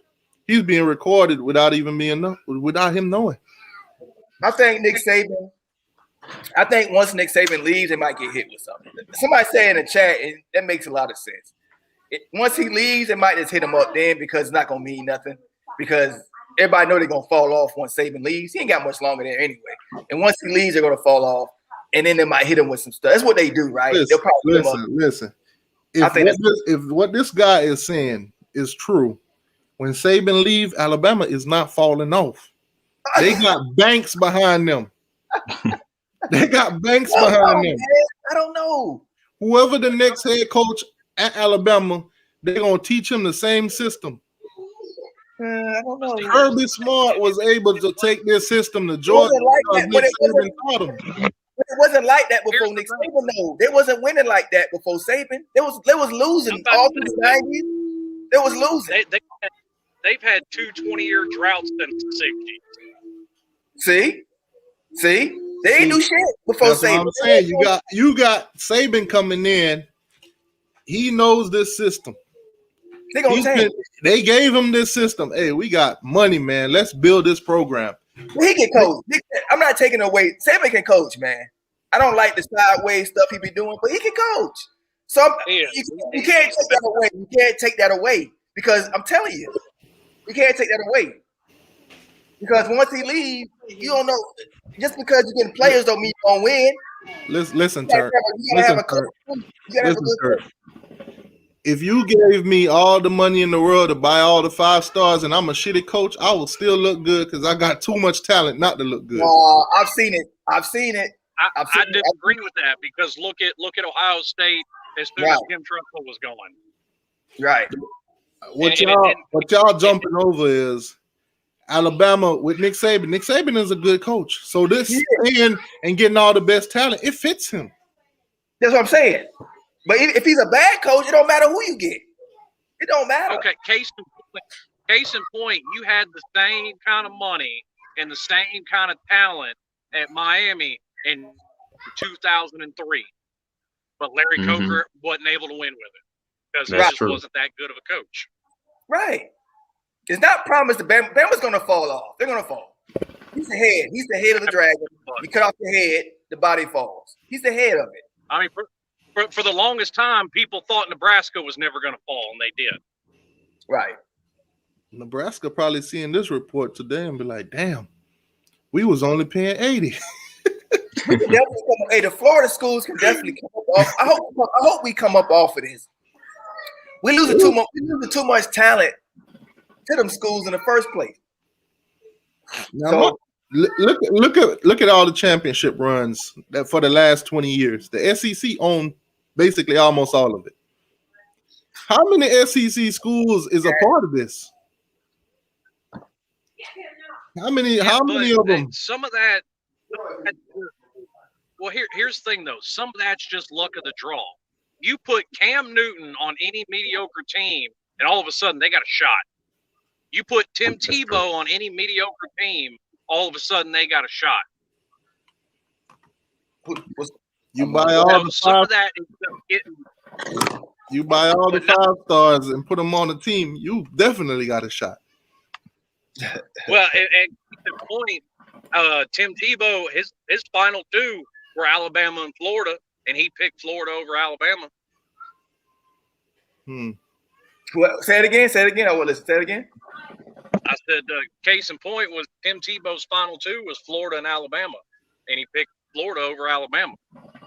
And you know, there's a lot of people that have thrown around what ifs out there. That's the biggest changer of the face of college football today. Because if Tim Tebow had gone to Alabama, Nick Saban never would have got hired there. Nah, if Tim Tebow had gone to Alabama, do you think Jesus Christ Tebow would snitch? I mean, he didn't snitch on him. He didn't snitch on Urban Meyer. Hold on. Wait, T2Y. You know what they were saying about Urban Meyer? Urban Meyer? Do you know what happened when Tim Tebow was there and won that championship? There was piss. Right, yeah. That's what I'm saying. Tebow didn't snitch at Florida with what was going on over there. I mean, he definitely wouldn't snitch at Bama. That's why I think Tim Tebow's whole image is a bunch of BS because you ain't hanging around all them criminals and being a preacher. What's that wide receiver of Florida? Who's that wide receiver's name? What's that dude's name? It's with a P. Percy Harvin. Yeah, that dude there was beating women, all types of stuff. Pissing out drugs. You had a starting corner and a starting safety selling keys. You had Aaron Hernandez probably still got a couple of bodies they ain't found on campus. If no sanctions. Urban Meyer ran. He got the hell up out of there. He got the championship. And then he ran to where he went to? Was it USC or Ohio State? He went to Ohio State, did the same thing. I'm here to represent Cam Newton. That was not his laptop. He went to Ohio State the very next year, did the same thing, won a championship there and dipped. Well, and the bad thing about Cam Newton was that wasn't even the only problem with Cam Newton. How about Cam Newton's daddy getting paid $350,000 for a job that he didn't have to show up for? Oh, what's up, Jalen? That sounds like everybody's dream right there. Yeah, Jalen, we are coming up in recruiting. Stay home. Just stay home and get paid. Cam Newton's daddy got a job at Auburn paying $350,000 for 1 year that he never had to show up for. That sounds like a dream, don't it, Turn? I know. As a kid, you sit back and be like, damn, I wish somebody would give me $100,000 for nothing. And he chunked that laptop out the window when the cops had their back turned. Man. So, like I'm saying, if this comes to be proven to be true, how many years should they give them? Sanction. 5 scholarships. Say that again, Slim. I said 5 years and 35 scholarships. Yep. I agree with that So one. bowl ban for 5 years? Yep. And deducted 35 scholarships. No SEC championship? Look what it did. Look what it did to Miami. If it wasn't for the fact that Butch Davis was a cut above the rest as far as recruiting, that 1997 recruiting class he brought in with Ed Reed and Santana Moss and those guys, he was only allowed, because of scholarship sanction, that class was only 13 players. Nah, I got an Alabama fan that says it's not true. How do you know? How do you know? Right now, we all 50-50. It could be and it could not be. We don't have no evidence. That's why I'm not bringing the hammer for Georgia or Alabama, because I don't know. Now, all I know is Miami don't get the benefit of the doubt. I'm not giving anybody else the benefit of the doubt. I ain't giving them nothing. See, all day, all I've heard from Georgia fans and Alabama fans is excuses. The only thing I've heard them do all day is talk about this guy's character. Oh, he's a bad guy. He got 2 families. But when you defend Miami going at Nevin Shapiro's character, the fact that all the allegations came from a letter he wrote from his jail cell. Oh no, y'all crazy. Y'all don't know what y'all talking about. Really? Mm-hmm. Really? I was going in on Miami. The last show I was going in on Miami with Shapiro and Mike. Remember that TTY with AR10? And the same thing I'm saying now is what I'm saying there. Hey, you gotta have proof. You gotta have proof of these things. But y'all did get. I'm on 50 of these channels, and everybody constantly throwing Nevin Shapiro in my face. Oh, trust me, I've been hearing that Miami been cheating for my whole life. I've been hearing it. Yep. But what I can say to Georgia fans is, if Miami is cheating and they winning, and you're cheating and you're losing, there's a difference there. That's counterproductive. And you know what? I've given them this much. Miami may have been cheating, but Miami is the O.J. Simpson of college football. If the gloves don't fit, you must have quit. Never convicted. Like I said, the one time the NCAA got Miami, it wasn't even for something that any football players or coaches did. They say OJ still getting them little young white girls too. They say he's still getting them. John Shield said, if true, take away the natty from Bama. UGA needs something else because their last natty was 40 years ago. Damn. We recruited. we are recruiting better. Jalen Johnson, we are recruiting better. But I still wish we had Dion. It'd be a whole nother level. That's a good question too. Huh? You know what I heard out of Uncle Lou when all that mess was going down with Ole Miss.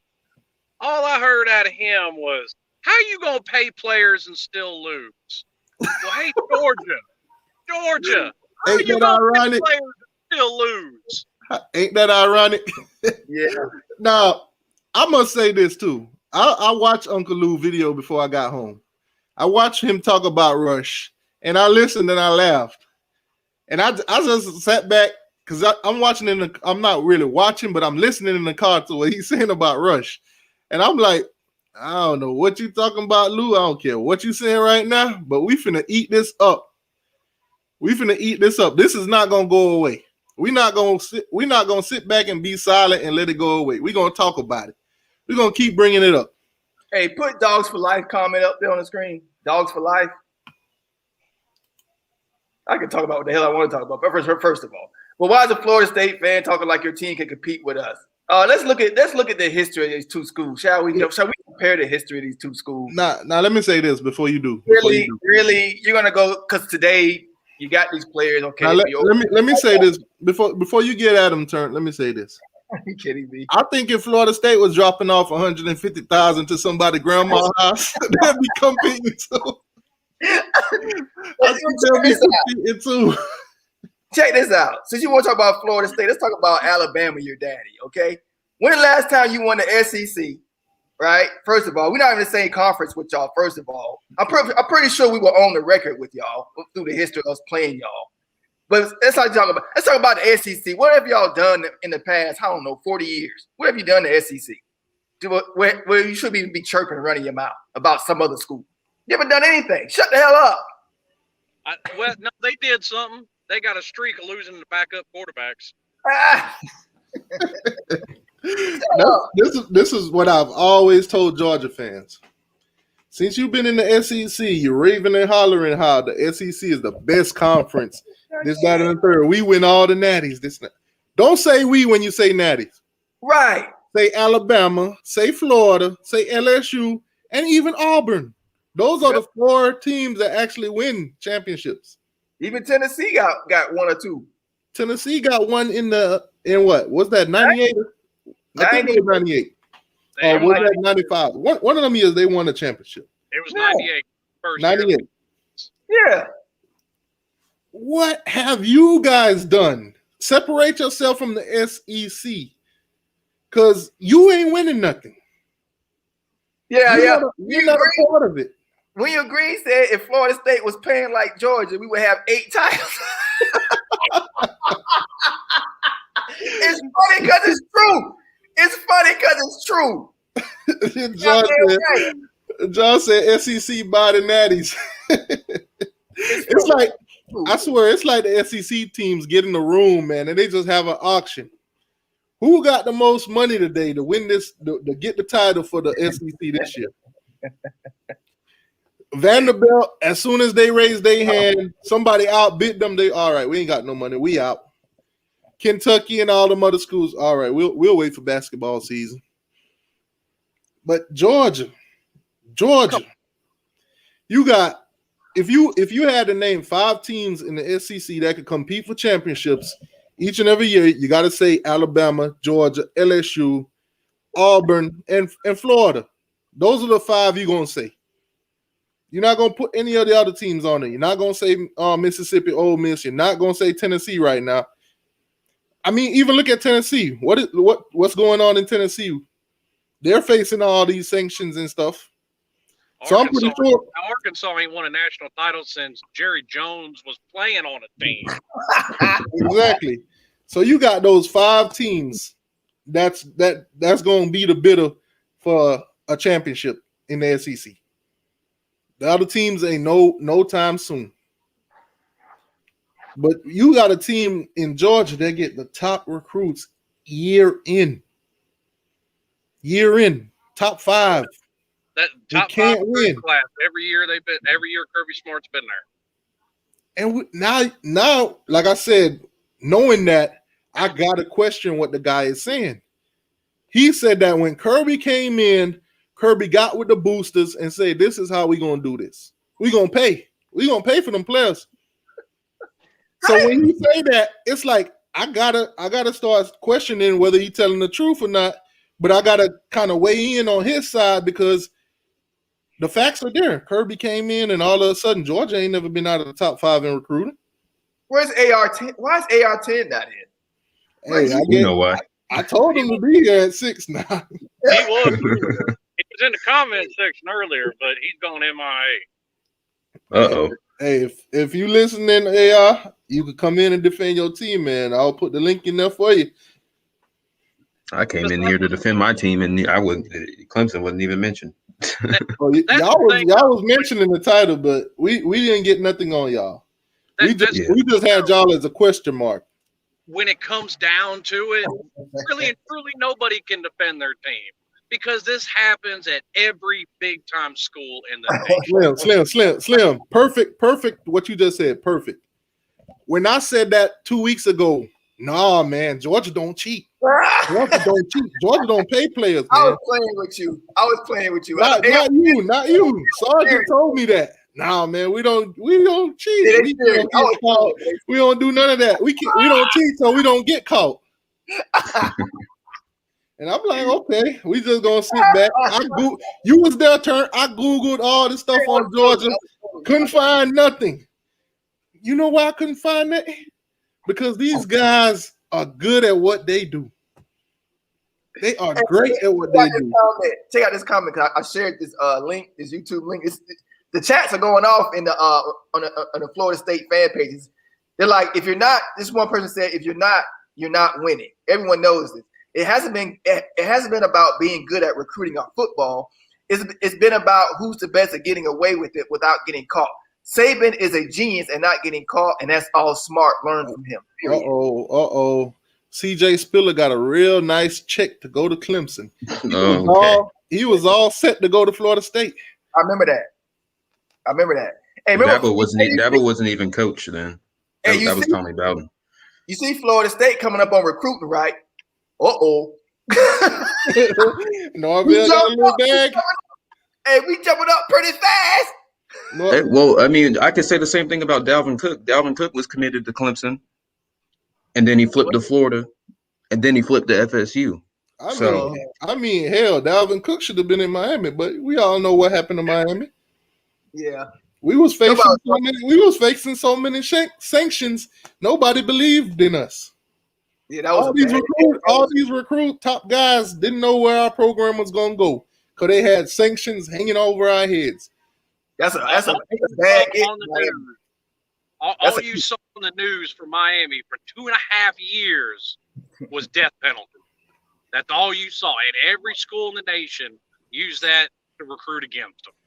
You got all this. Hey, y'all, if you really want to go to Miami, they don't know where their program going. What did Florida State? How many games of Florida State? We won 3 games last season, right? Yeah. Look at our 2022 class. That don't mean shit, do it. Hey, and I said it myself. After a 6-6 year, Manny pulls in a top 15 class.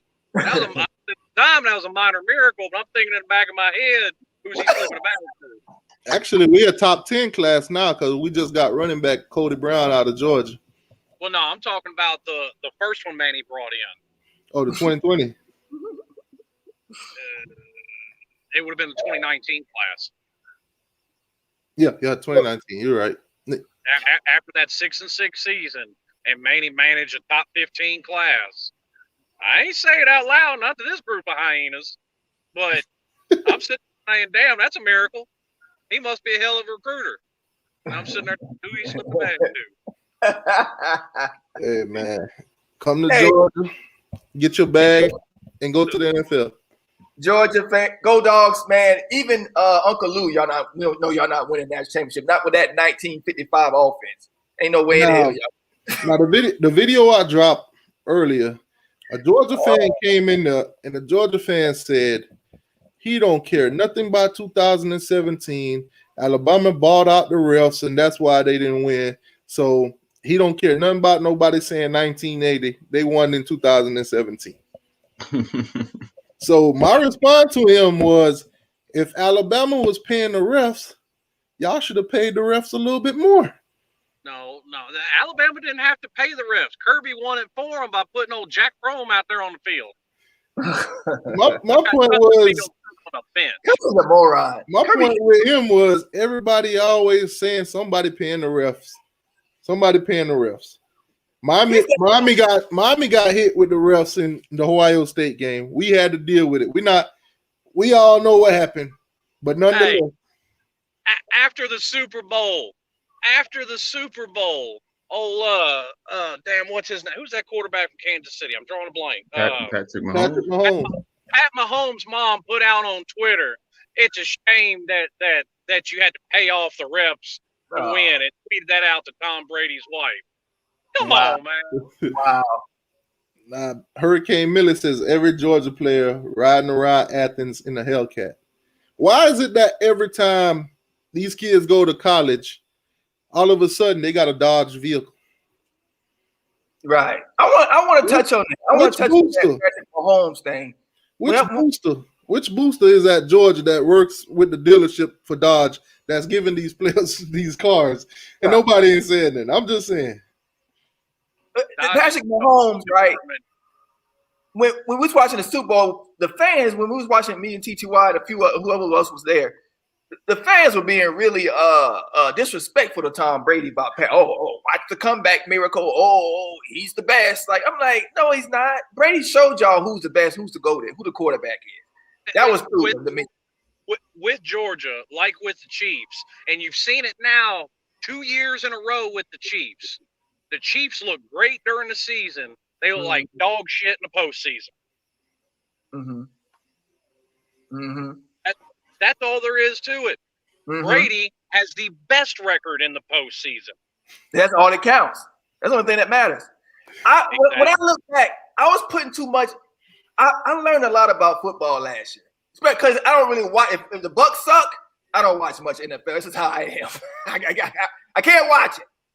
But I learned a lot because I was mad at the Bucs a couple games all year. But then when the playoffs came, I'm like, they didn't give a shit about the regular season.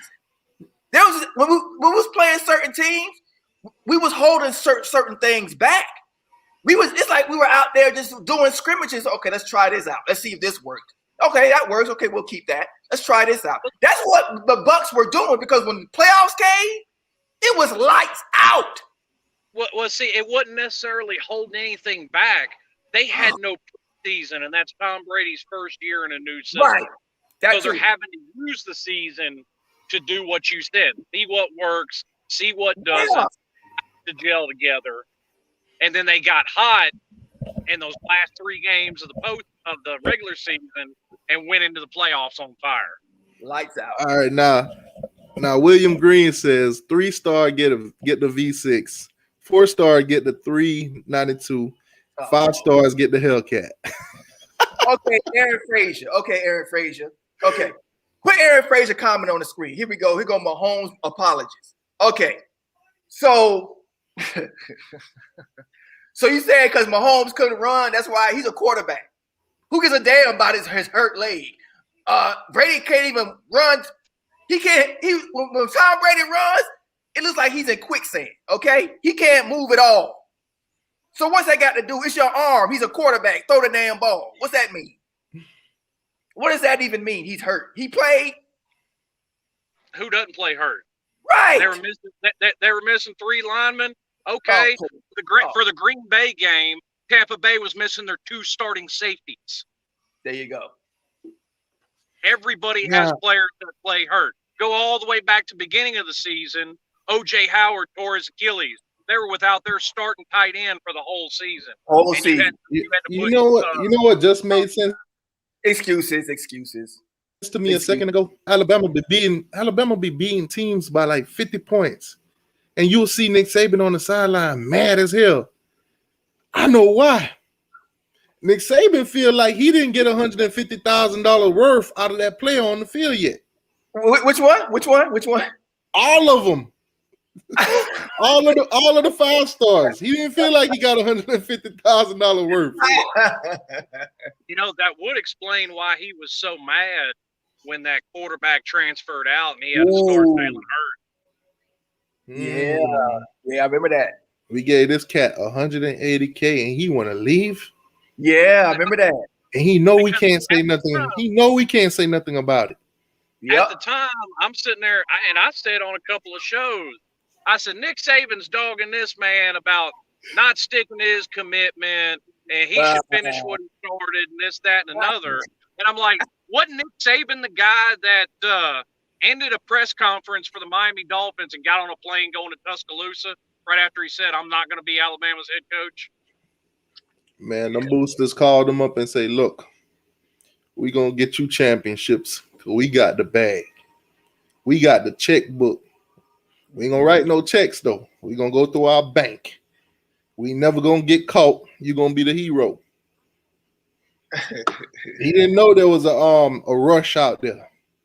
He didn't know Rush was going to open up his mouth one day. Now, what I'm going to sit back and I'm waiting for is Nick Saban. I'm waiting for his response.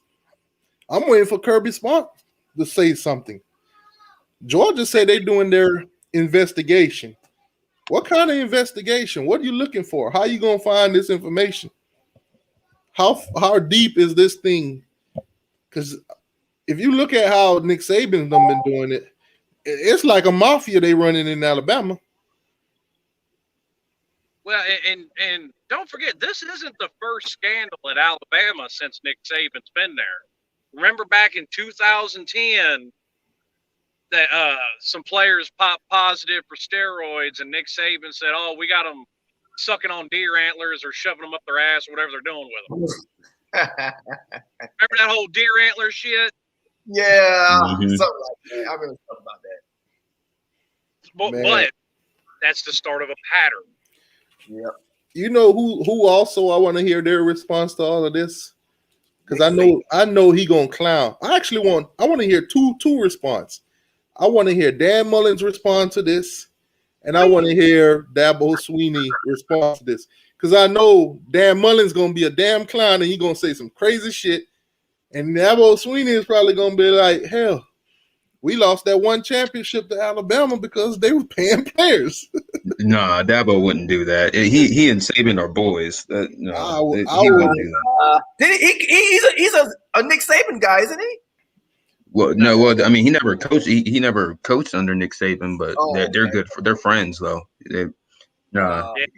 Dabo wouldn't throw Saban under the bus like that. Dabo's not one to pull punches in a press conference. He don't give a fuck. Exactly. I want somebody. No, Dabo will say what's on his mind, but I know what's on his mind. He wouldn't say that. I know that. Like if that wouldn't be on his mind. Now, T2Y is right, though. Dan Mullen's a clown. I mean, Dan Mullen might say something. Dan Mullen blamed the loss to Texas A&M on the there was too many people in the stands. So I'm about to say, I'm telling you, I can hear. And that's why they lost. I can hear Dan Mullen right now. That's why we lost them in the SEC championship. They paid. They paid a little bit more than everybody else. That dork. Yeah, but Dabo wants to coach at Bama. He'll probably get that job. I don't know why. I don't really think he wants to coach at Bama. Who wants to follow Nick Saban? Why wouldn't he? I mean, he's already beat him. He's already beat him twice. He don't need a coach. Bama, not Bama. Dabo's already built himself at Clemson. Why would you want to go to Alabama where the expectations are higher? And the money longer than God. Reach up the money. Do you know how much? Have you seen Dabo's contract? He's the second highest paid coach in college football. Multiply times 10. That's where you get it, Bama. I don't know. I don't think Dabo would. I don't know. I don't know if Bama would throw the bag at him like that. How much is Dabo getting paid? And how much is Nick getting paid? He took a pay cut this past season because of COVID, but he was getting $9 million a year. You think that's all? You think that's all he gonna get is a check? You don't think Nick Saban? How much Nick Saban? Well, yeah. Well, no. Well, that's not all. He gets incentives too, just like Saban does for winning certain games and stuff. Dabo may. Dabo's contract is at about as good as Alabama. Saban's. I'm not. But That's not what I'm talking about. I don't think Dabo will be the guy to follow up Saban. I think Dabo knows better than that. Well, I who wants to agree. be the guy to follow up Nick Saban? Listen, Let's talk Dabo, about expectations. Oh, I'm not talking about expectations. If Dabo's confident in himself, why wouldn't he do it? now if I'm Dabo and I'm building something at Clemson, why would I want to go to Alabama? Exactly. Why don't I just stay at Clemson? Dabo is a god. To build my own I go to Clemson. Dabo is a god. He runs the town here. He runs the town. That's not what I'm saying. Think about it. Why would you Dabo leave that? goes to Alabama. He could win titles, but he will still never be Nick Saban. Some coaches want the challenge. They don't want it. Everybody's different. But in the heart of Alabama fans, he will never be Nick Saban. But would Dabo see that as a challenge, though? That's the thing. Because Alabama is an established program. Dabo took over Clemson when he had never been a coordinator before and built them from the ground up, essentially. I know. But there's plenty. I feel like that's a harder job than going to an already established program. Honestly, D2I just made the exact same point as me, because Alabama. Nick Saban's up on this pedestal right now, but before him it was Bear Bryant. You have to have, and I think Dabo's smart enough to do this, have a guy or two in there that doesn't meet those expectations, and then Dabo cruise into town and be that guy up on the pedestal. I can see that, but not directly following. No. Right. Dabo would give it, a couple coaching cycles. There's been plenty of coaches that have built programs from the ground up, and they're like, you know what? I'm gonna go to the NFL because I have confidence in myself. That's true. Just because they built some elite program doesn't mean they're not going to leave. There's been plenty of coaches that have done that. With all these allegations going on, I don't see Dabo wanting to go to Alabama no time soon. My personal opinion on it, Dabo strikes me as a guy. People think Dabo's going to go to Alabama just because it's his alma mater. I don't necessarily think so. Tom Osborne didn't go to Nebraska, but he built something and stayed there. Yep. Look at Manny Diaz.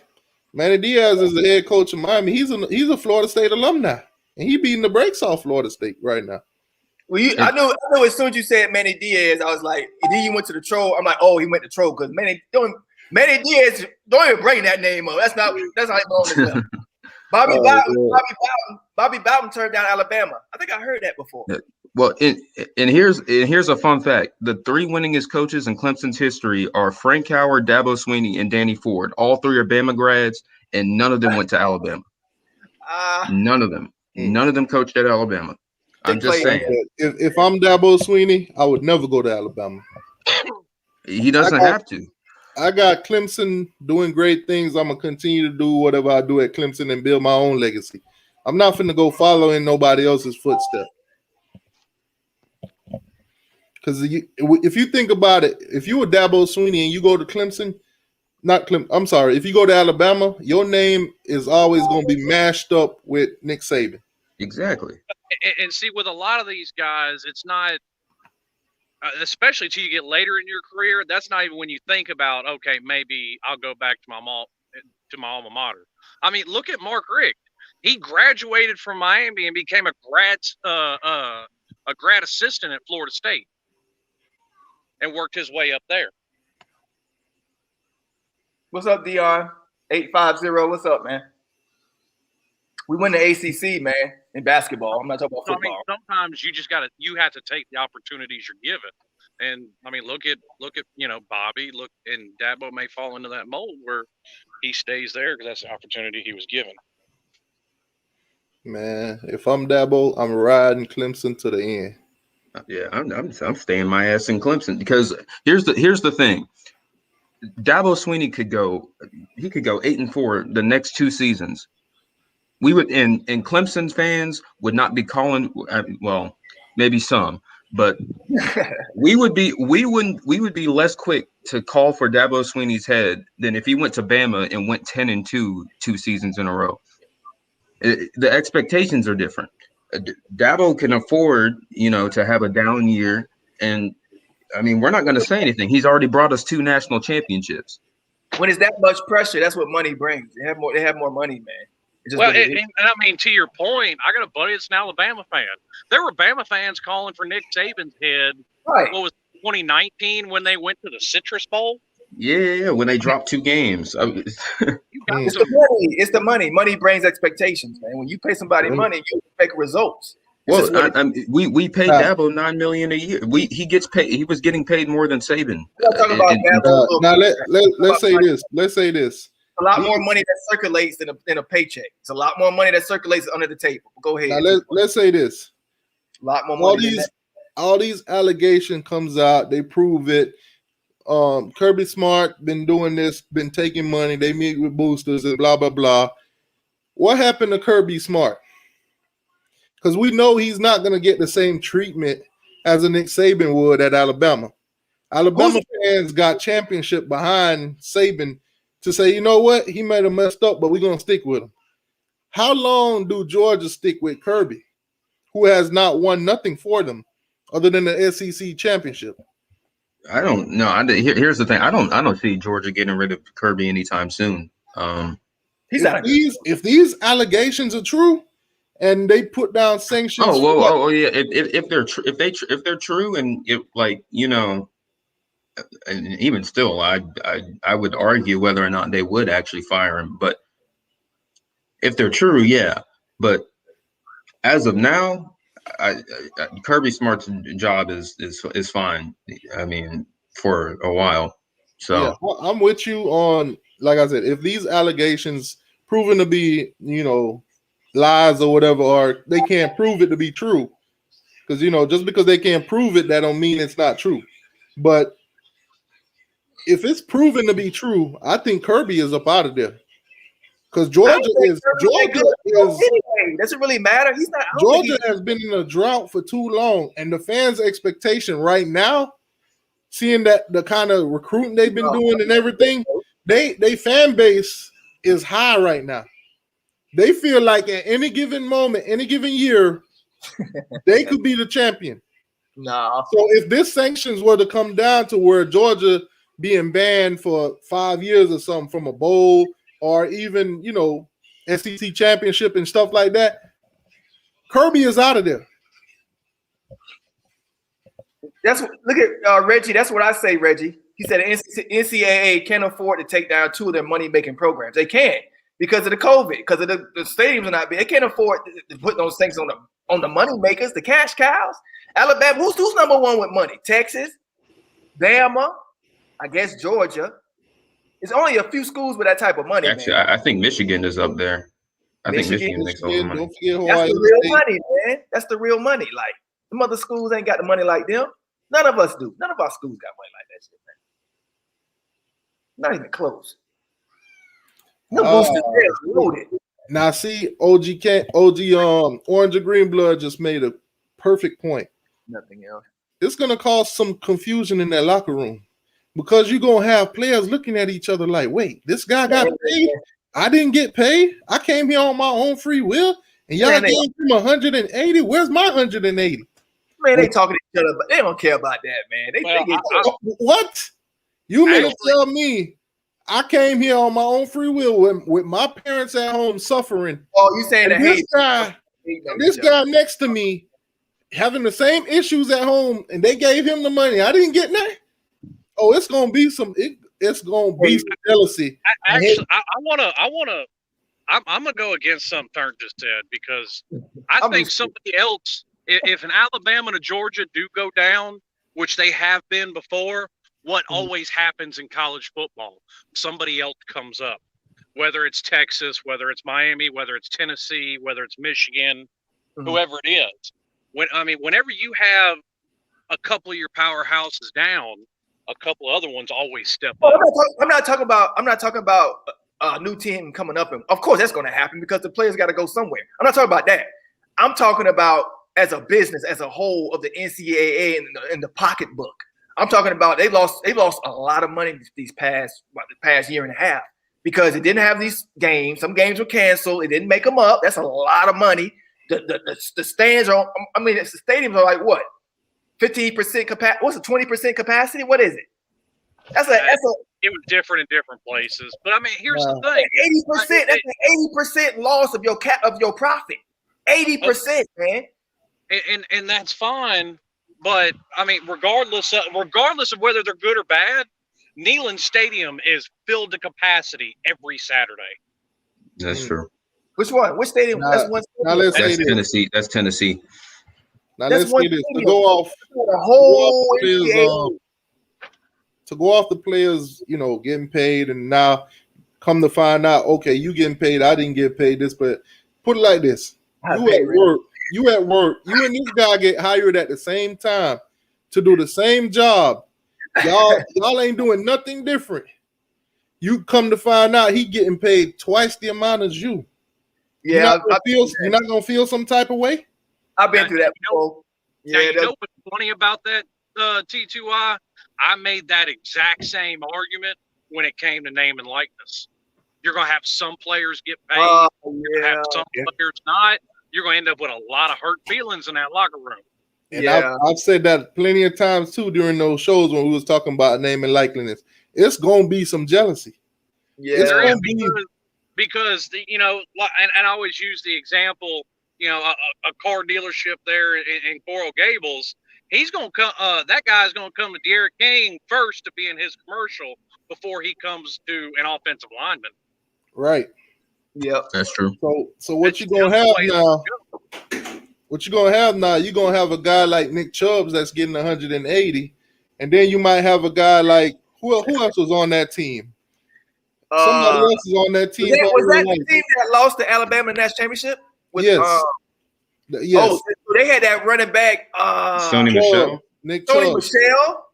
Yeah, he was one of my favorites that year. And no matter how good Nick Chubb, Sony Michel, or any running back is, without that offensive lineman, they're absolutely nothing. They were good. You know how it goes, Slim. When it comes to name and likeness, they looking at who's scoring touchdown, who's catching passes, who throwing the passes, and who running the ball. I get it, but here, you know what? A lot of people like to quote that 30 for 30. What did Clinton Portis say in it?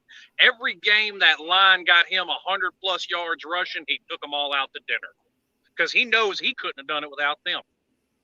Yeah, but the fans don't see it that way, unfortunately. So that's going to breed a resentment because if one guy's catching all the touchdowns, they're not looking at offensive line. The camera's on the guy catching the ball, so or the quarterback throwing it. So they're going to get all the limelight and attention and the money. So I absolutely get it. I do, but that's exactly my point.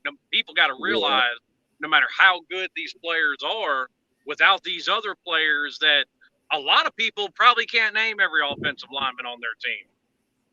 Without those guys or without the D-line guys. Now you're gonna go back and you're gonna be like, well, that 2020 team was great.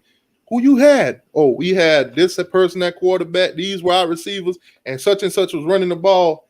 Oh, on defense, we had these two DBs, these linebackers, and everybody. Oh, maybe the defensive end every now and then because he getting sacks. But check this out, right? Don't remember the old line. And I'll give you a perfect example. I've given Ken Dorsey a lot of flack because I thought the team around him made him look better. Bryant McKinney, in 4 years as a starter, gave up 2 sacks. Mm-hmm. Ken Dorsey wasn't good at all without him. And that man was blocking double teams. Now, how many times you hear him get mentioned? There's some people that mention him because there's some people that look at that. Bryant McKinney is one of the baddest offensive linemen I've seen play. But but the headline is always going to be Ken Dorsey. You notice they always play politics, right? They play politics. So they'll put the player like Slim was saying, they'll put the player in the front like, oh, I'll take my offensive lineman out to eat. Those feel-good stories. But when I played football, and they call them cancers, right? That's the code word, cancers.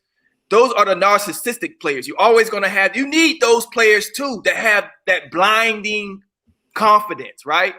Like, I don't care who's around me. I don't need nobody. I'm the man. I've been around high school players. Like, when I played high school, I knew a few players like that. And they were producing, though. I mean, they would talk, but they would be produced. Have you ever So seen? you're gonna have those. You're always gonna have the narcissistic type, and so it's just what it is, you know. Have you ever seen the way Clinton Portis dresses? He'll give Cam Newton a run for his money. He's definitely a narcissistic type. But he was smart enough to see that he couldn't do it without those guys. Some players don't admit that though. Some players be like, "No." I mean, perfect example. Michael Jordan. Oh yeah, Michael Jordan always say, "I had pimping, I had Rodman, I had these guys around me." He always gave credit. He had to. He couldn't win without him. Hang on a minute.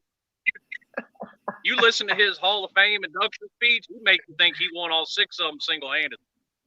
Right. Jordan's a narcissist. He's not my introduction into the Hall of Fame is my introduction. So I'm gonna give myself some credit.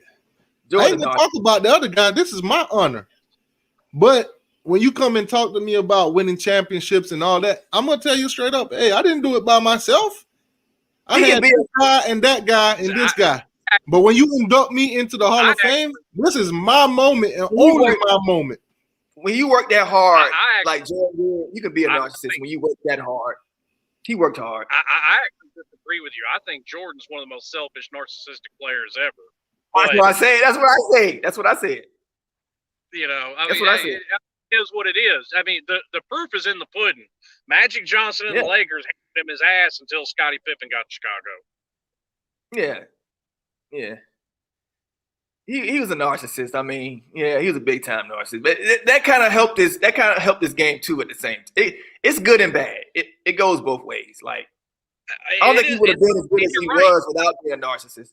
You're right. There is good to it because what's the biggest knock a lot of people have had on LeBron throughout his career? When the game's on the line, he passes the ball. Jordan was the exact opposite. When the game's on the line, he wants the ball in his hands. He stepped that one time. He gave it to Steve Kerr that one time. That one time. Steve Kerr, right, you got to understand that's that assassin. They got that assassin mentality. He did it twice. That's right. John Paxson too. Right. Because if you ask anybody that studied the game, they always tell you great players want the ball in their hand when it comes down to it, winning or losing. But he want the glory. He want the glory, though. That's the thing. That's a lot of people's biggest knock against LeBron is he don't want the ball in his hands when the game's on the line. Yeah. But he's waxing the NBA. LeBron's waxing the NBA now. He ain't that same guy no more. He ain't that same guy. Nah, from the outside, he different. From the outside looking in on this situation, what you think Jeremy Pruitt is thinking about this whole Nick Saban and Kirby thing? He's a cheater himself. I mean, what can he do? Tennessee got caught with a McDonald's bag, so. Nah, he probably looking at it like, hey, I got caught doing a little chunk change, putting a little this and that in a little bag, but these guys got the big bucks. It wasn't chump change. I mean, what he was doing, he was taking that middle bun out of the Big Mac and putting stacks of cash in there. Oh, that guy. If I'm Jeremy Pruitt, I gotta be like, okay, they brought me to the limelight. They investigated me. They did this. They did that. They fired me. They got me up out of there. Is you gonna give Nick Saban and Kirby Smart the same treatment because they team is on TV building ratings and stuff like that? Pruitt's a better coach than Kirby. He's a better coach than Kirby is. Here's why it won't happen, because Nick and Kirby are winning games. Yeah. Only difference. That's the way the world is. But if you're a guy like Pruitt, he's a hell of a coach, man. You gotta. There's some stuff that it's gotta hit you hard. Like, damn, really? They got caught doing the same exact thing that I do. Why are they not being treated the same way as I am? Pruitt's a better recruiter and coach than Kirby. I'll go out and lie with that. Here's something that just occurred to me. Dirt was going on earlier about how the SEC has been dominant over the past 20 years as far as winning national titles, but now you've got old Scam Newton at Auburn, so there's controversy in that. There's controversy in Alabama. There's controversy in Georgia. Controversy in Tennessee. But ain't none of this going LSU. on really. LSU, Ole Miss. Just saying, whole lot of cheating going on in the SEC. Whole lot of cheating going on. Now, like I said, now if you're a program like Auburn and you see this going on, what's your thoughts? Like Alabama's cheating, they beating us year in and year out. They're getting the best players over us all the time. All the time. You know, is this like something that they sit back and say, you know what, this explains it all? We had this kid locked down all the way. He wouldn't budge or nothing. He wouldn't even visit to other school. Then all of a sudden, he's a Georgia commit or he's an Alabama commit. Well, part of that problem, they should have got rid of Gus Malzahn long before he did. Gus Malzahn was a good coach. No, it was they gave him that big check after he beat Bama in Georgia in 2017, and Gus was smart because he demanded that extension right before the SEC championship game. And they locked him up, and then he got blown out by Georgia, and then they lost to you remember they lost to UCF that year, but he was set in stone then. His money was made, so and Gus finessed the entire like Auburn, like all of Auburn University with that one. I mean, honestly, Gus made his name off of coming in and making it to the national title game and almost beating Florida State. That dude, and they was cheating in that game. Yeah, they had the because they had one of your former assistants. He knew the signs. Now, if you that's not cheating technically. We should have blew them out. That helped their ass. We should have blew their ass. It probably now, did. if you're a person like Les Miles that's being brought up on allegations from 2013, and they talking about you with students and stuff like that, and you see this big national story pops up, Nick Saban 150,000, Georgia 180,000 for players. How as a coach, how do you go about thinking like, dang, I was competing with these guys not knowing that I could never win? They knew already. They knew. It's all about the booster money, man. They knew that shit. Can you think about it? You and these two schools been recruiting the same player, and you thinking you got a fair shot at landing him, not knowing that there's 180K dropped off at his grandma's house. They knew. It's part of the game. They ain't gonna tell but we each already other. know the boosters at LSU. That is what it is. Now I'll say this, and I'm not trying to get off on a tangent on society as a whole. But people got to stop this mess, this whole guilty until proven innocent bullshit. Because, I mean, you've had a bunch of women come out and say, and Miles, and you've had Les Miles just straight out say that it's all false. I don't think it's right for Kansas to fire him for it. Dogs for life. I think I agree with that, but I would switch. I would put Kareem over Kobe. I would put him over Kobe. If you go by every, you put LeBron number one. Yeah, I would. Well, I think LeBron. I don't think LeBron's there yet. But if LeBron plays another decade, I think he will be. I think he's gonna take. I think he's gonna take Jordan's championship numbers. But I'm gonna say they probably knew the bid was 180K. I think LeBron might finish with 7 or 8 championships before he's done. I don't think he's got that much time left. He's looking good for his age, man. It ain't about he ain't got to score points. He can still pass. He can do like Magic. Magic had to quit early because of the age. LeBron's got as much time left as he's got hairline, which is no. But look, no, he never had a hairline. But look, LeBron, he could come off the bench. He'll be a good ass six. He's still gonna have his strength. Even if he slows down, he can't jump. He still gonna have his strength, and he still can pass the hell out of that ball. That's a luxury to have on your team, man. Dude, it can find open guys like that.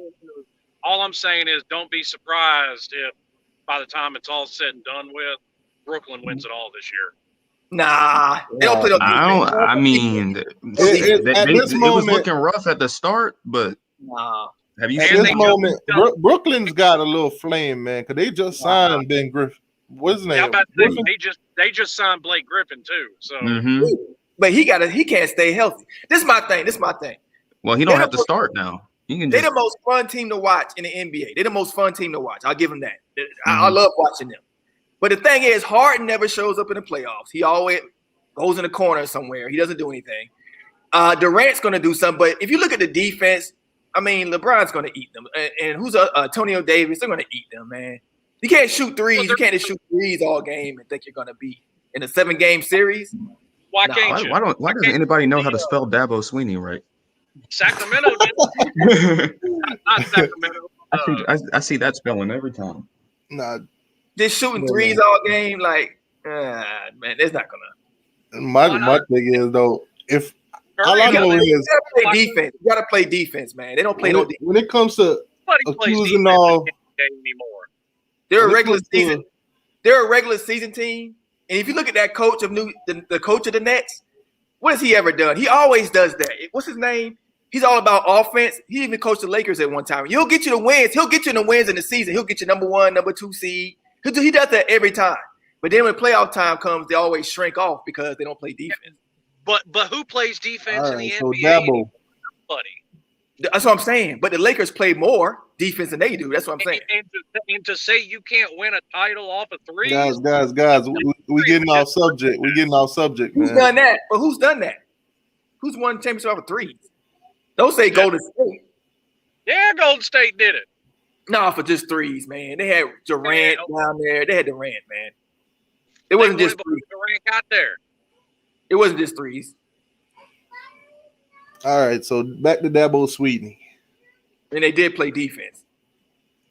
Now, if all this come out tomorrow, that Clemson is a part of this and Ohio State is a part of this, do that kind of lower the expectations on? Yeah, D'Antoni. Yeah, D'Antoni. He never does anything. Does that lower the expectations on sanctions and stuff like that for Alabama and Georgia?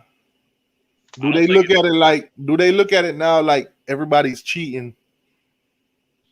So let's lower the standards now, because all the big name teams that's been in the playoffs for the past couple of years or so have been cheating. If Oklahoma name get thrown up in there too, these are the teams that's been winning conference championships for the past couple of years. These are teams that basically is the face of the NCAA right now. Do they lower the standards? Oklahoma. I said it earlier, and I'll say it again. I don't care. It could come out tomorrow that Clemson, Ohio State, Bama, Georgia, Oklahoma, and Oregon are all doing the same thing. Give them all the death penalty, damn it. And that's my point. I don't see that happening. LeBron. I see if that were the case, where it's not just one or two teams, where it's all of them getting caught up, somebody snitching on all of them, I see them letting it go. They just gonna let it go. All right, everybody's doing it. I'm gonna be the way I think it should go if it's something like that is honestly at that point, that's the time for the NCAA to send a message. Yeah. Oklahoma. But I don't like I said, I don't see them sending that strong of a message with all those big name teams that bring in the dollars for them. Yeah, I don't see them either, but I'm just saying that's the situation when it's the time for it. But look at Oklahoma. You can't put Oklahoma in it because, okay, first of all, they're in a shitty conference. And second of all, they're winning with less. Hold on. No, they didn't, Orange and Green Blood. They had to sit both games. That's a lie. They were suspended for an entire year. Yeah, they were suspended. I'm just laughing at Clemson. It's Clemson, boy. He put on a shield, a helmet, and a sword for his school. Man, we got another one. I'm just saying. We took our licks and our punishment like we were supposed to, and so. Not even that. I see the whole state clapping in the wind. I see it. Dabo Sweeney paid Trevor Lawrence then because he's from Georgia. He's supposed to go to UGA. Oh yeah, that's true. If you're supposed to, every player is supposed to go to their in-state school, or otherwise they got paid. That's true. If that's the case, dog for life, then why is all the players out of Florida going to Clemson, going to Alabama, you name it? Yeah, I know. I mean, Trevor Lawrence isn't the only one. Deshaun Watson came from Georgia too. You know what? I just made a dumb mistake. I said, why are they going to the Clemson, Alabama, Georgia, and all of them? I just forgot about the whole money situation already. Oklahoma's not winning with highly touted players. Their defense is trash, right? And the quarterbacks. Oklahoma ain't winning Well, because they ain't giving. The quarterbacks though are average. They got walk-on quarterbacks. It's a walk-on quarterbacks. They got transfer quarterbacks, and those are all highly touted quarterbacks. That's true. And their defense was pretty good this past season. Which one? Oklahoma not winning because they only paying $100,000. I guess I'm talking about the quarterback that went to Cleveland. He was a walk-on. Oklahoma's not winning because they have half a team. That's why Florida didn't win anything this past season outside of a bunch of regular season games because they only had half a team. Nah, Florida ain't winning because they only got 110,000. What? No depth. No depth. And I can go ahead and tell you this: Florida is going to look like absolute trash this year because 85% of their offensive production from this past season is all gone. And plus, they only paying 110,000. The Gator fans don't realize. I told them you only have a window in college football, especially if you're in Florida. You only have a window of about 3-4 years when your rivals are down. You have about 3 years. And Florida went through their heyday. They had about Miami and Florida State were both down about 4 or 5 years. They won 10 games each year, 9, 10, 8. You know what though? T2I's got a point. I think Florida is paying less. That would explain why Avery Jones is running around with a hairnet and a frying pan trying to rob folks. Oh, he's a horrible quarterback. His throwing motion. Oh God, we almost got him. He's a running back that lines up under center. Yeah, he's horrible. All right. So let's make a chart. The SEC chart for paying for top 5-star players. Number one, we're gonna say number one would be Alabama with 180. No. Actually, that's Georgia. Georgia with 180. Really? Hey, Poncone. I just got home. Been going here and eat supper. I appreciate you having me on, boss. All right, man. Take it easy. Peace. Yes, sir. You're good. See. All right. So starting at the top, you got UGA. They paying 180K for a player. Number two, I think, would be Alabama at 150. How much you think LSU is paying? Maybe 140, 130. Did you play the whole thing through? The whole 14 minutes? Or no? I mean, I listened to it on my own, but I only played the part when he talking about Nick Saban and Georgia, because the rest of it he just telling on himself. Oh, he's telling on how he get paid and what he do with the money he gets. So he's still coaching. So he done then. He definitely done. He's still coaching, but they investigate him right now. And with this coming out, he's pretty much done. Maybe he already knew he was done then. Looks like to me. Now I can say one thing. If you're the high school that he coach at, you got to get him up out of there. You got to get him up out of here. All the stuff that he said, all the stuff that he's telling on himself, you got to get him out of there. I mean, which college, and I think Uncle Lou said this in his video, which college is going to want to go to that high school and recruit the kids there? Which one of those schools want their name mixed up in anything that he got going on? How do you go to that school and recruit without getting put in all kind of allegations and stuff after that? If I'm that school, I got to get Rush up out of there. The kids on the team is not going to get a fair shot. You're going to have a lot of schools not wanting to deal with that high school because of him. So I think he's up out of there. Nonetheless, what he said, I don't know if it's true or not, but some part of me believe him. Some part of me believe what he's saying is true because, like I said, he didn't know he was telling on himself.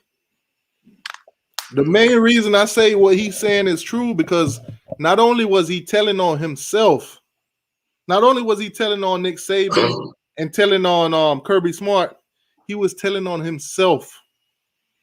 If he knew he was being recorded, half the stuff that he said about himself would have never touched air, nobody would ever hear this.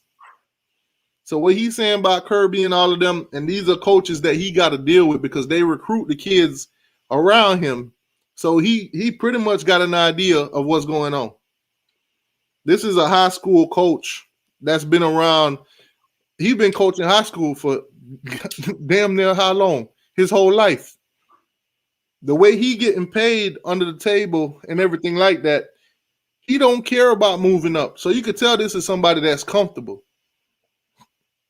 Hey, Like when you I said. first, this back to that thing about the pay, about guys getting paid money and people feeling a certain way because you make more money than them. I remember one time when I first started working at an office job after I joined the military years ago. So I was naive. I was ignorant to how it works in the office setting, how cutthroat it is, right? So I would get called into the office every now and then for sneaking on my phone. Sometimes I'll get written up, little bullshit, little stuff like that, right? Saying, whatever. Come to find out, the manager just came out and told me one day. He said, because I was getting caught in there a lot. I was like, damn. So he was like, he said one thing, while he was writing me up, he was like, so one thing about you, basically he was telling me he kind of respect me. He said, one thing about you, he said, everybody tells on you, but you don't really tell nobody. I said, what? When he said it, right? Everything started to click. I started thinking about those little cute girls I was sitting next to, some of the dudes. I'm like, these motherfuckers are telling on me.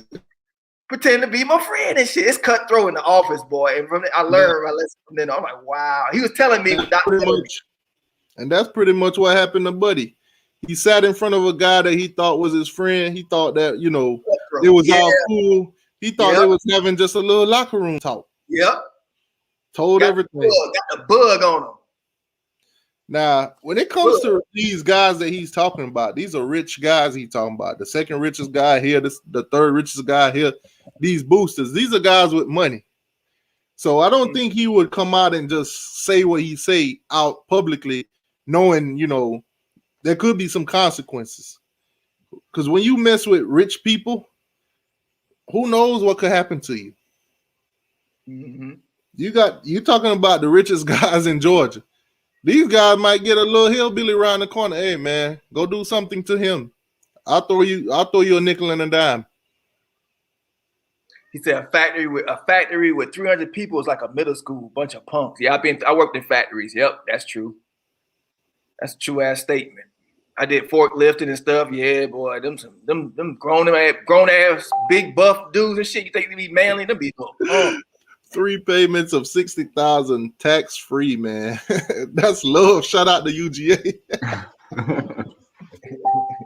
Shout out to UGA. Oh man, that boy probably sitting back like, damn. Nobody ain't say nothing about my 3 payments of $70,000.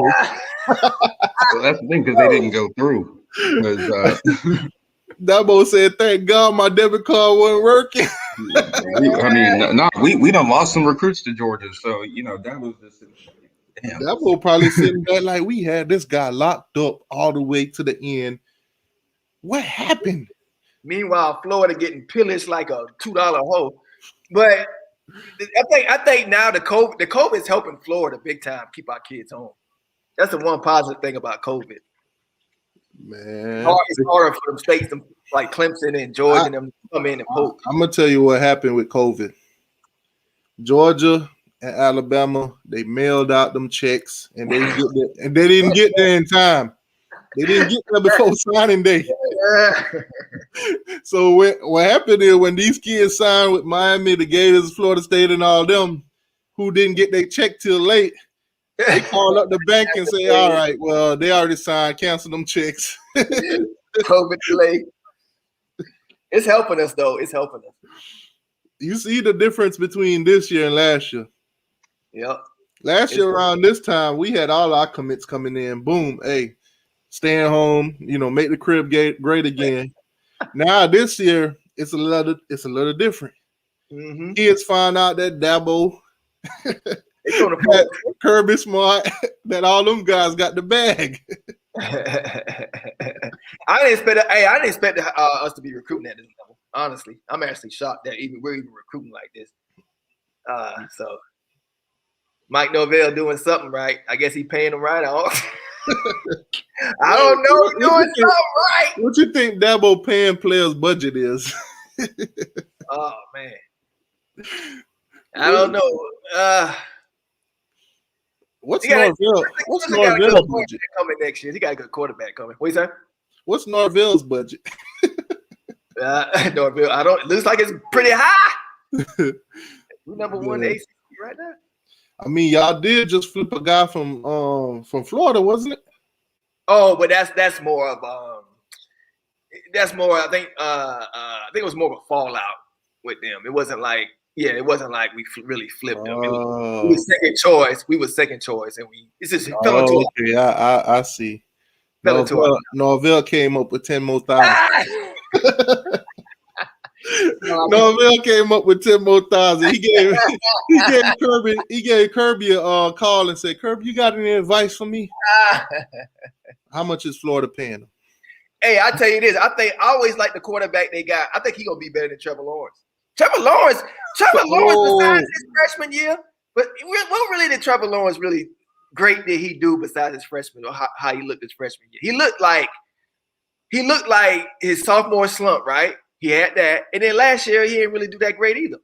Nah. But I think that quarterback Ugalulele, I don't even try to say his name. He's better than Trevor Lawrence. Watch, he better.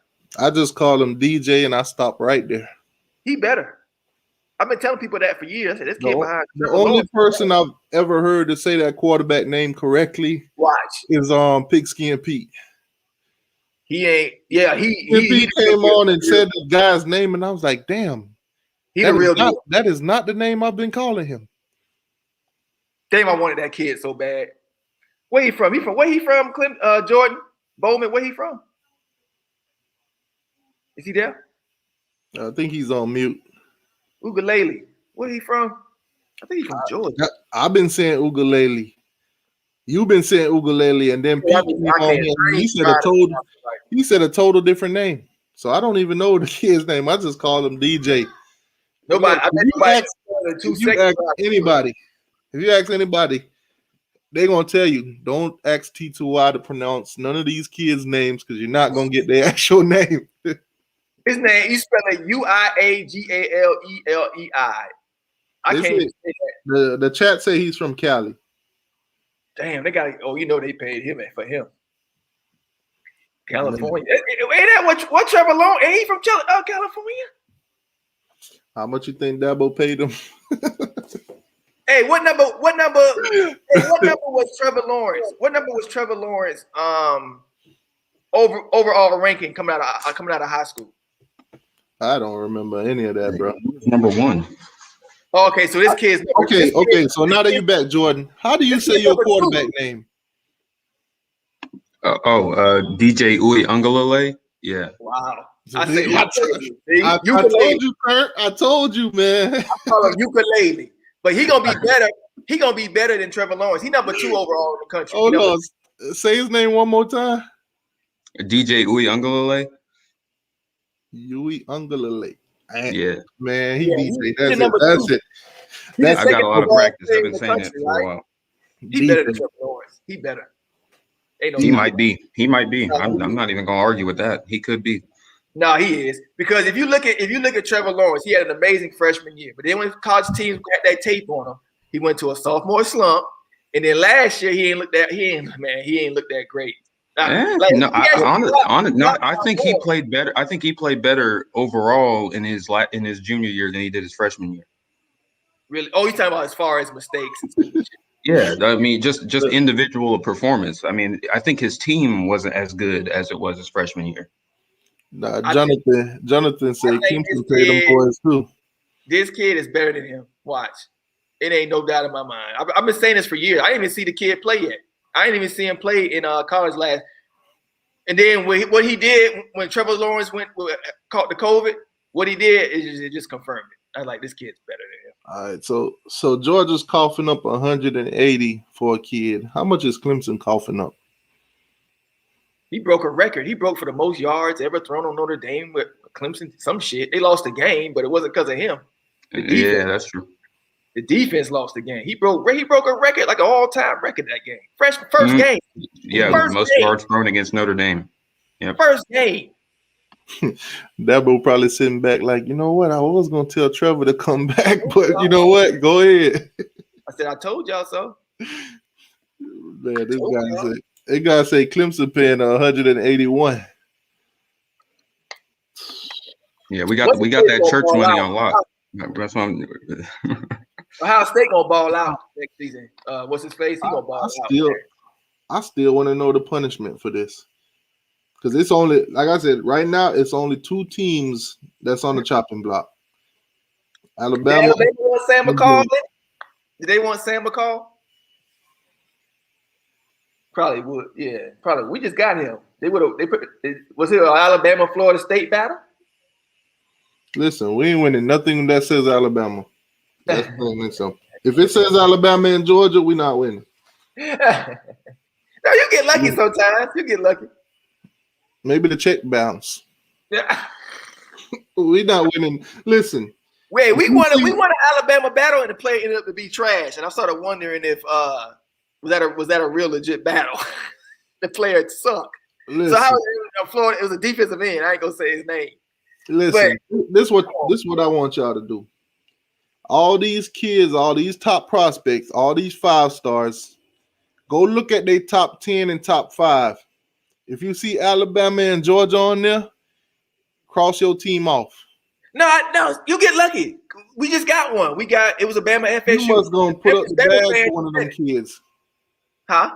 You must gonna put up the bag for one of them kids. No, he said no. They was trying to get him. You'll get one. We'll beat Bama sometime. We don't lose every battle against Bama. We don't lose every one. We just lose a majority. You might find a couple 5 stars that take the bag before him and say, "All right, well, we got what we need now."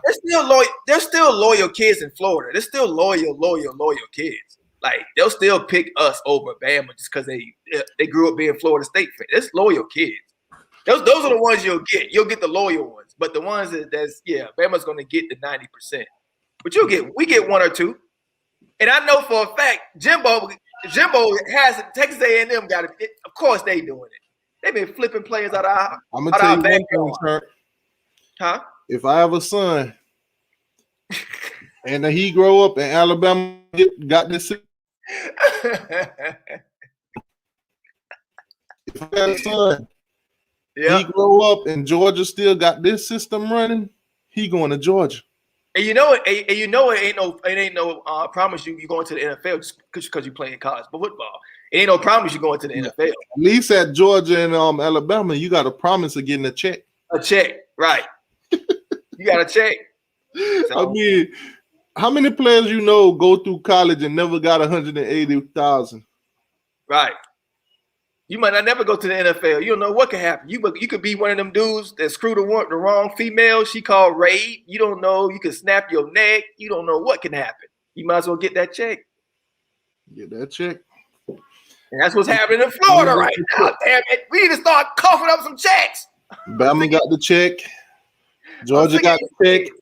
Allegedly. I'm sick of these kids leaving Florida, man. We better start coughing up some checks, man. Come on, Boots. Tired of this. He said FSU fans ride on the class. Bruh, you have a losing season. You just don't want us to be happy. You want us to cut our wrists, don't you?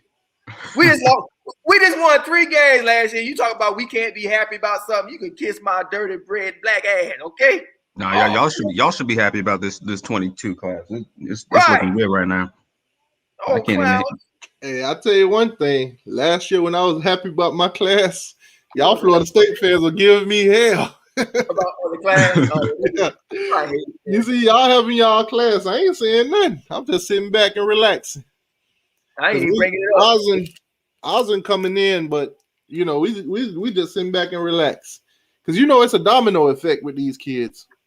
Mm-hmm. When one 5-star goes to a school, then all the other kids that was waiting on them gonna go boom. Yeah.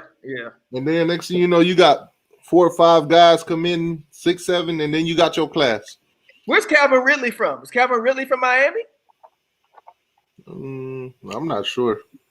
He brought up Calvin Ridley. Wait, who brought up that? He said that we outbid Miami for Calvin Ridley. Is he from Miami? That's a huge loss. That's a Dalvin Cook level player there. Oh man. Yeah, he's from Coconut Creek. Oh shit, that's a Dalvin Cook type. Damn, Miami. Ouch. They just brought up Amari Cooper. You know what? For anybody that came in the chat Amari Cooper. late that didn't hear what the thing was, I'm gonna play it one more time. Damn, Calvin really out of Miami? You know, that Georgia right now. You know why he's taking that role more than he is? I think because he's a good recruiter. He is. But why do you think he's getting these kids and keeping the kids in and all that For stuff? taking care of them. So he's got a guy named Hugh Nall, who lives in Albany. Hugh is the Amari Cooper. guy that sort of handles things. Okay, he's the handler. Okay, so Kirby's come down and met with the richest of the rich of Southwest Georgia, not Southeast. Pause that real quick. That's where he's from. Mm-hmm. He got the richest I'm getting angry. Nick Saban has been this Nick Saban. He has raped Florida. He has raped our recruits, man. He has raped our state, bro. You mean to tell me Calvin Ridley and Amari Cooper from Miami? I didn't even know this. They are raping us. And they laugh. ESPN is laughing as they're doing it.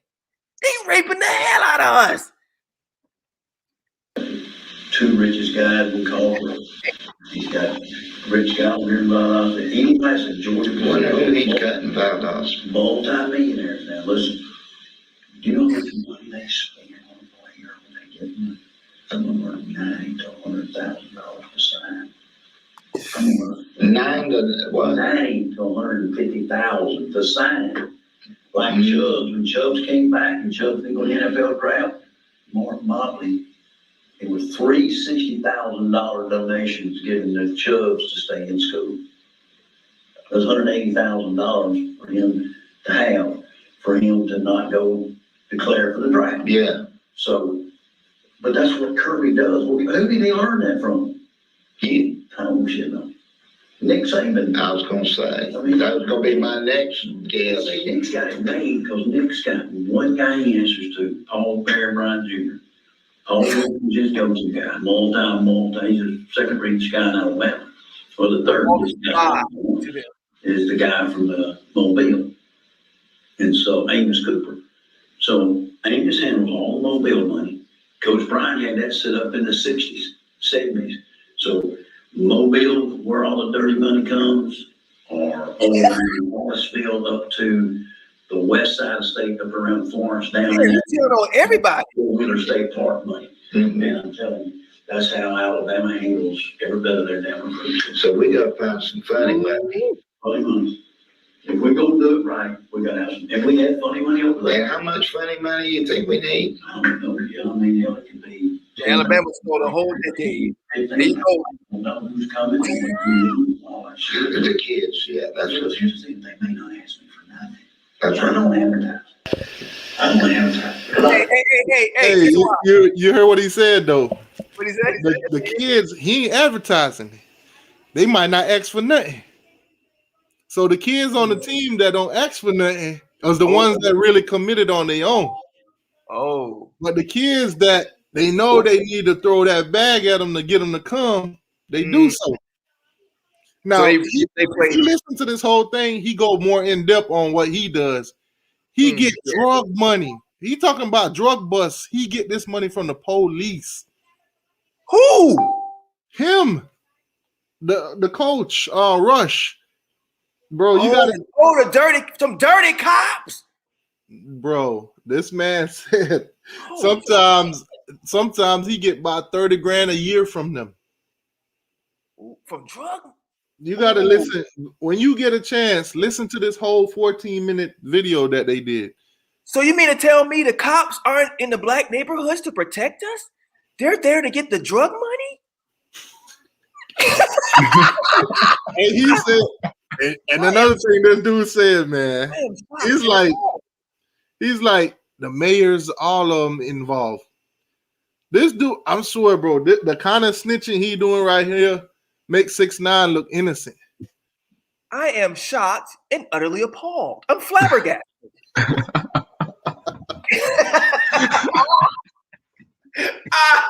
Wow. Drug bust That's money. crazy. Drug bust money is used to pay high school coaches.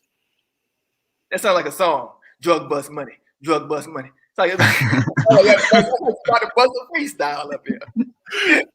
Oh man, bro, I'm telling you, bro, fans, man, the fans, bro.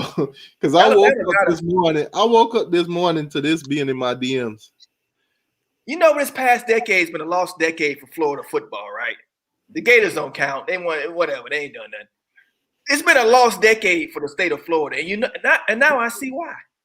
Man, I woke up this morning. You know the video I sent you on Instagram. Now I see why. I woke up this morning and it was in my DM, so I clicked it and I opened it, and I'm like, I'm listening to it, and I'm like, oh shit. First thing I did, I sent that bitch straight to ART. That dude said he got it from down in the west to the east, up to the county. Man, money. Wow. Now, if you watch it from the beginning, you'll see what he's doing. You'll see. Look in the beginning what he's doing. He got his phone behind the sheet of paper. You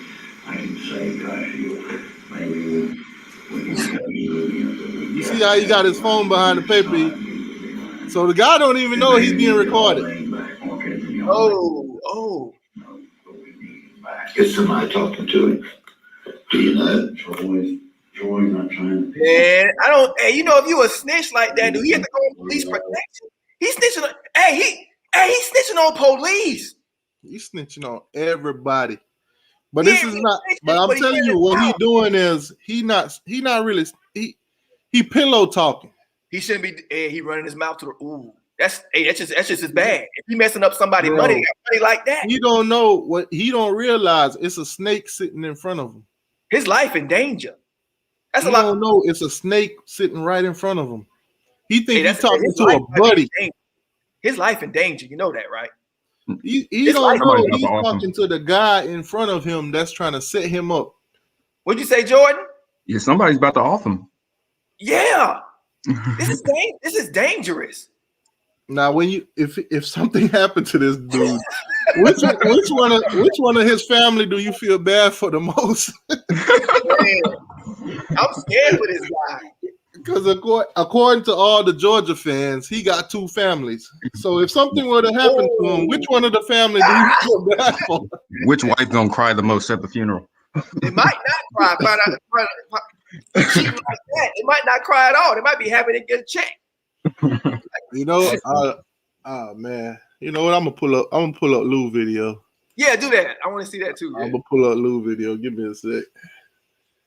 He don't like Coach Kirby. He don't like Kirby. Man, Lou video was full of excuses after excuses. Oh, come on, Lou.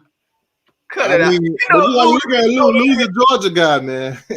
He loved trolling Florida State. You know he would have Georgia guy. He gotta go with the team, his home team, man. Hey, he would have been trolling the hell out of Florida State if we got caught up in this. You know it. He'd be the first one. Oh, trust me. He'd be the first one making a video. Lou would have ripped y'all a second one. Oh man. He would have made 4. He made a series of videos. He would have made a series out of it.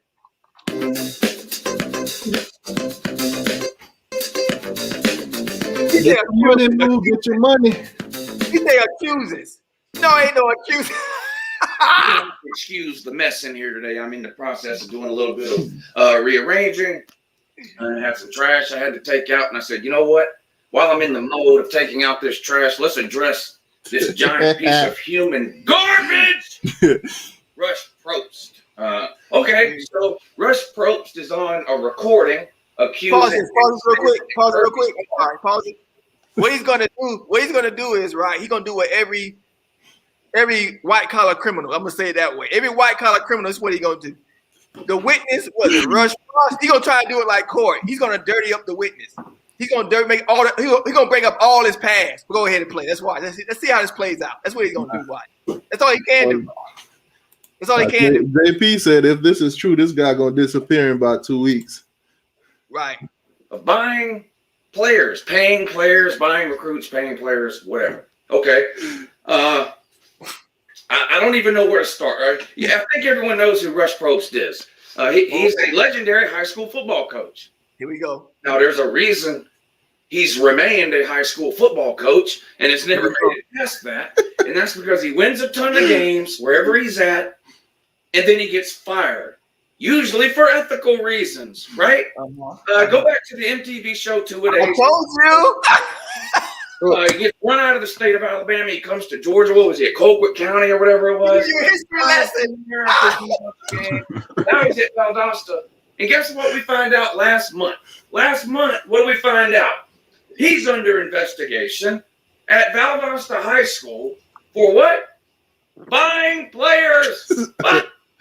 Okay, so my question is, if this guy's at high school buying players, and he should get all these punishments and get fired and all that, can we have the same treatment for Kirby Smart? For Nick Saban? Right. Fair is fair, right? Right. So he riding for Kirby. Is what he's gonna do? He's riding for Kirby right now. Okay. I knew he was gonna do that. I do think if it comes out that this is true, Lou's gonna let Kirby have it. How the hell you come in here and get caught? That's the question. We've been getting away with this for years. How you get caught? What's his face running? Holy hell! And now people are always on tape. Listen, if there's anybody that's dumb enough, well, let me say this. He didn't know. I don't have any idea. I've got no clue. Nothing surprises me in the world of college football anymore. Pause that real quick. Huh? Hey, if he was on my block with that, he would got hit in the face right quick with that. Blah, would have punched him right in his nose. You can't. He caught himself in the lie. You saw his tongue. His tongue got twisted. He was lying, and then he went somewhere else real quick. See, in football, did you see that? I know y'all saw that, right? Go ahead, play it. Because Rush Probst said so, I wouldn't believe anything this degenerate dirtbag ever said. Nothing. This guy's moral compass is about as mollywopped and jack-legged as you possibly can be. This Rush Probst. So they're investigating him for buying high school players down at Valdosta. He'll be out of a job soon. Don't worry, he'll be out of a job again. I mean, this is what this guy does. And that's my question. If he should be out of a job, should Kirby and Nick Saban be out of a job? They doing the same thing he doing.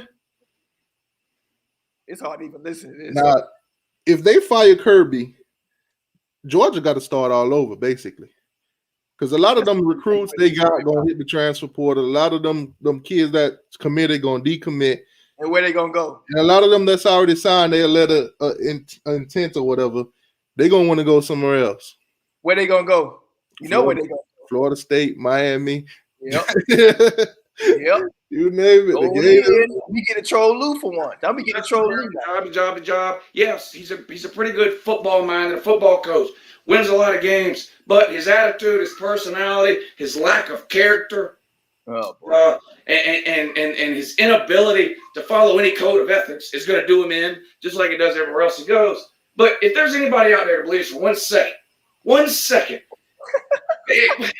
this is what makes this story impossible for me to believe. Well, it's a combination of two things. One, delusion. There you go. Huh? Delusion. He about to go delusion. Go ahead and play. Here comes the delusion. Delusional talk. Human degenerate dirtbag piece of I wouldn't wipe Rush Probst off the bottom of my shoe if he was stuck there. No, I would just continue to walk around on him.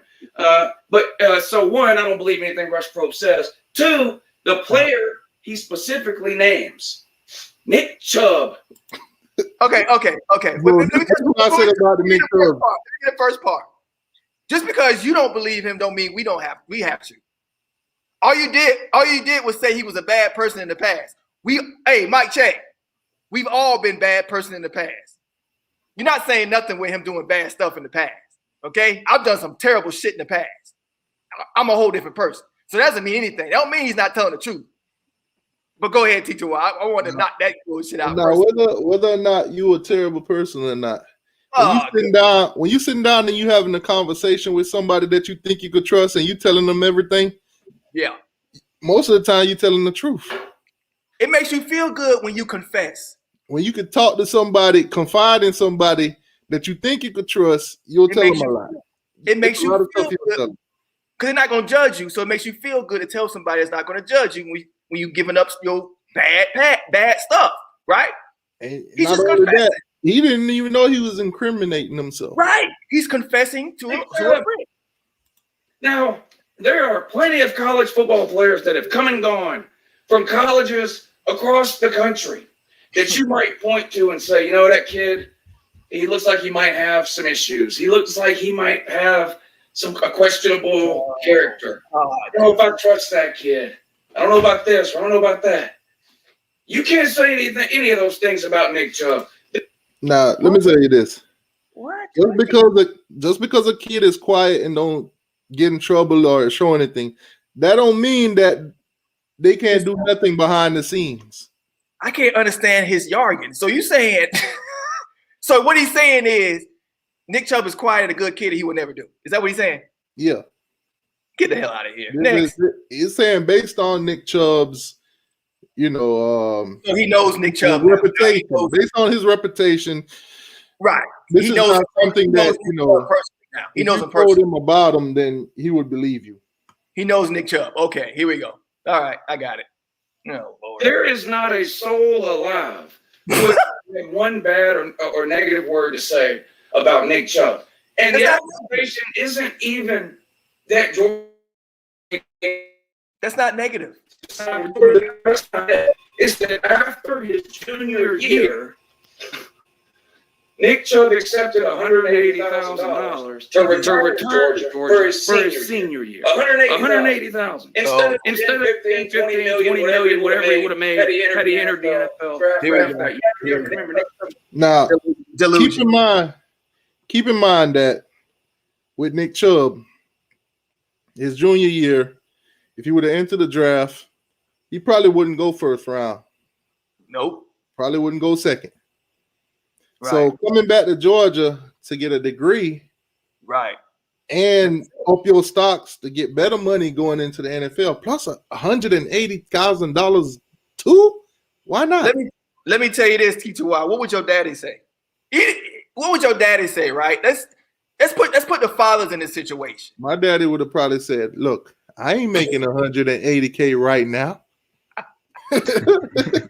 Get your degree, right? Look, you finna get $180K put in your hands right now. And a degree. Promise. And a degree. And you still playing football."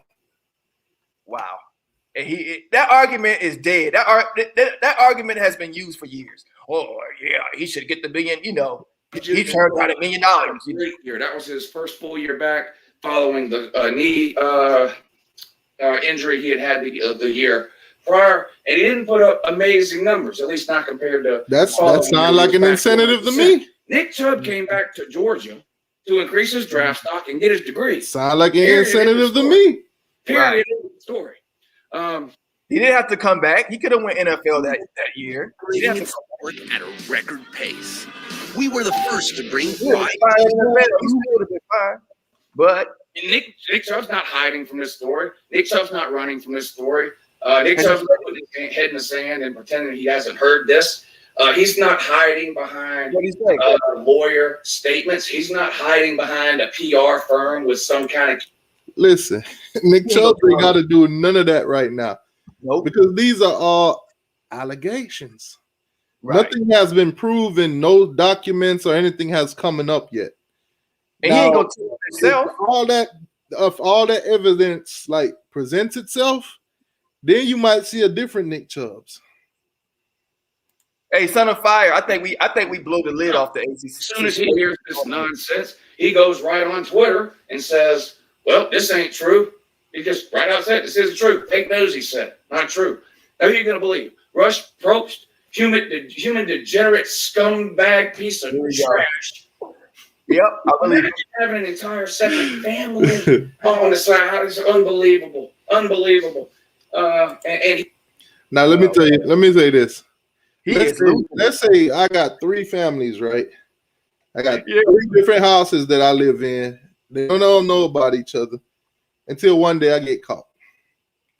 Now, Me and you did something where we're not supposed to. Me and you know about this. Mm-hmm. I tell somebody and you hear about it. You know it to be true.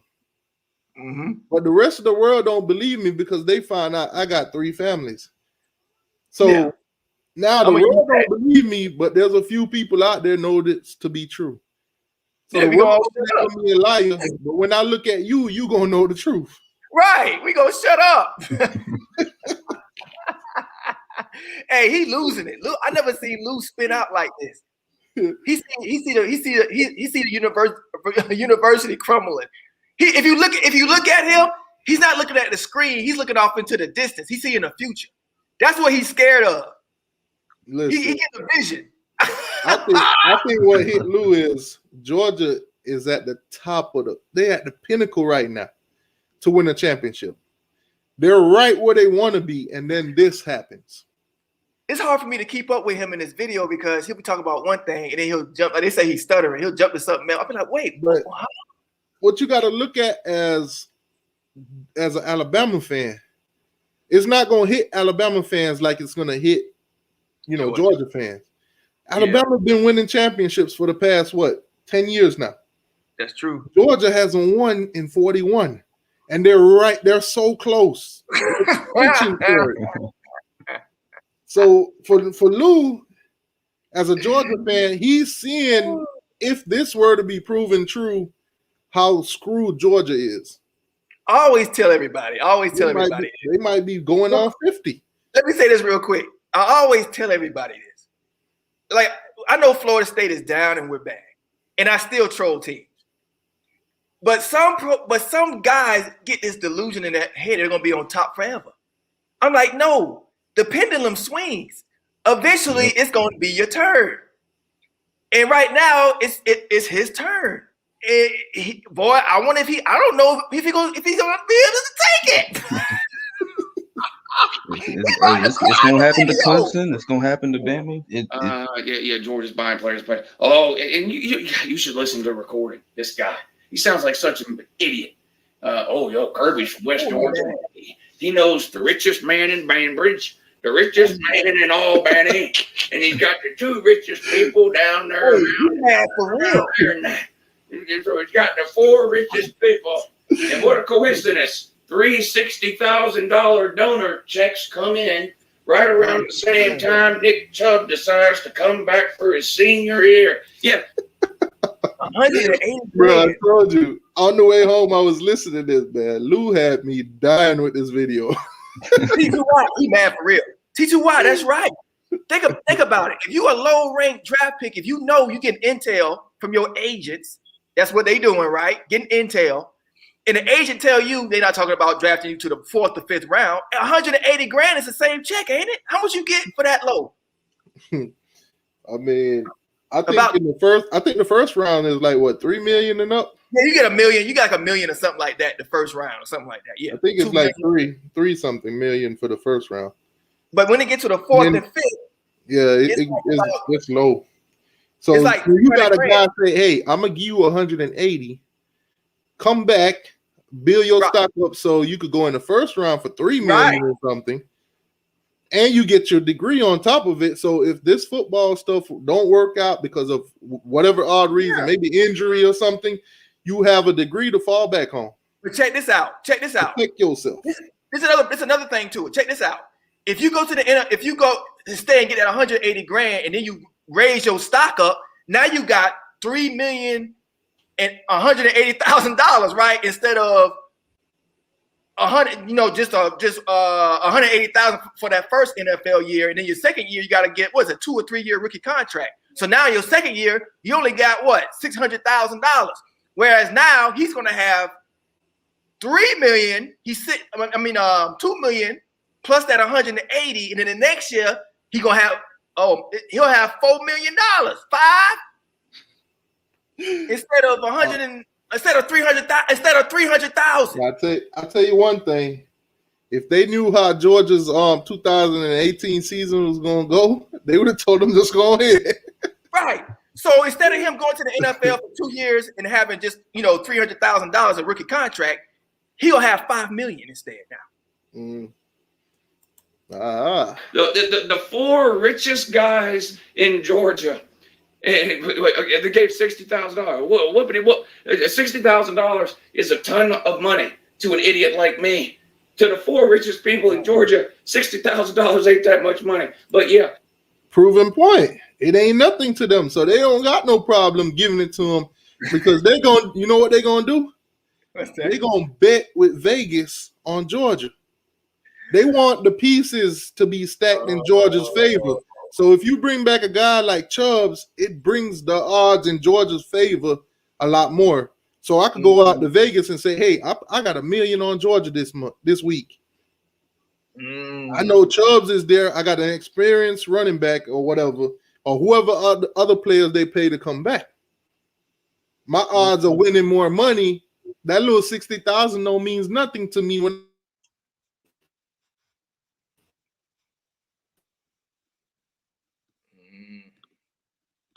Georgia, at some point in time, that clearly means they paid Nick Chubb to come back to Georgia for his senior year. That was the risk Kirby was willing to take.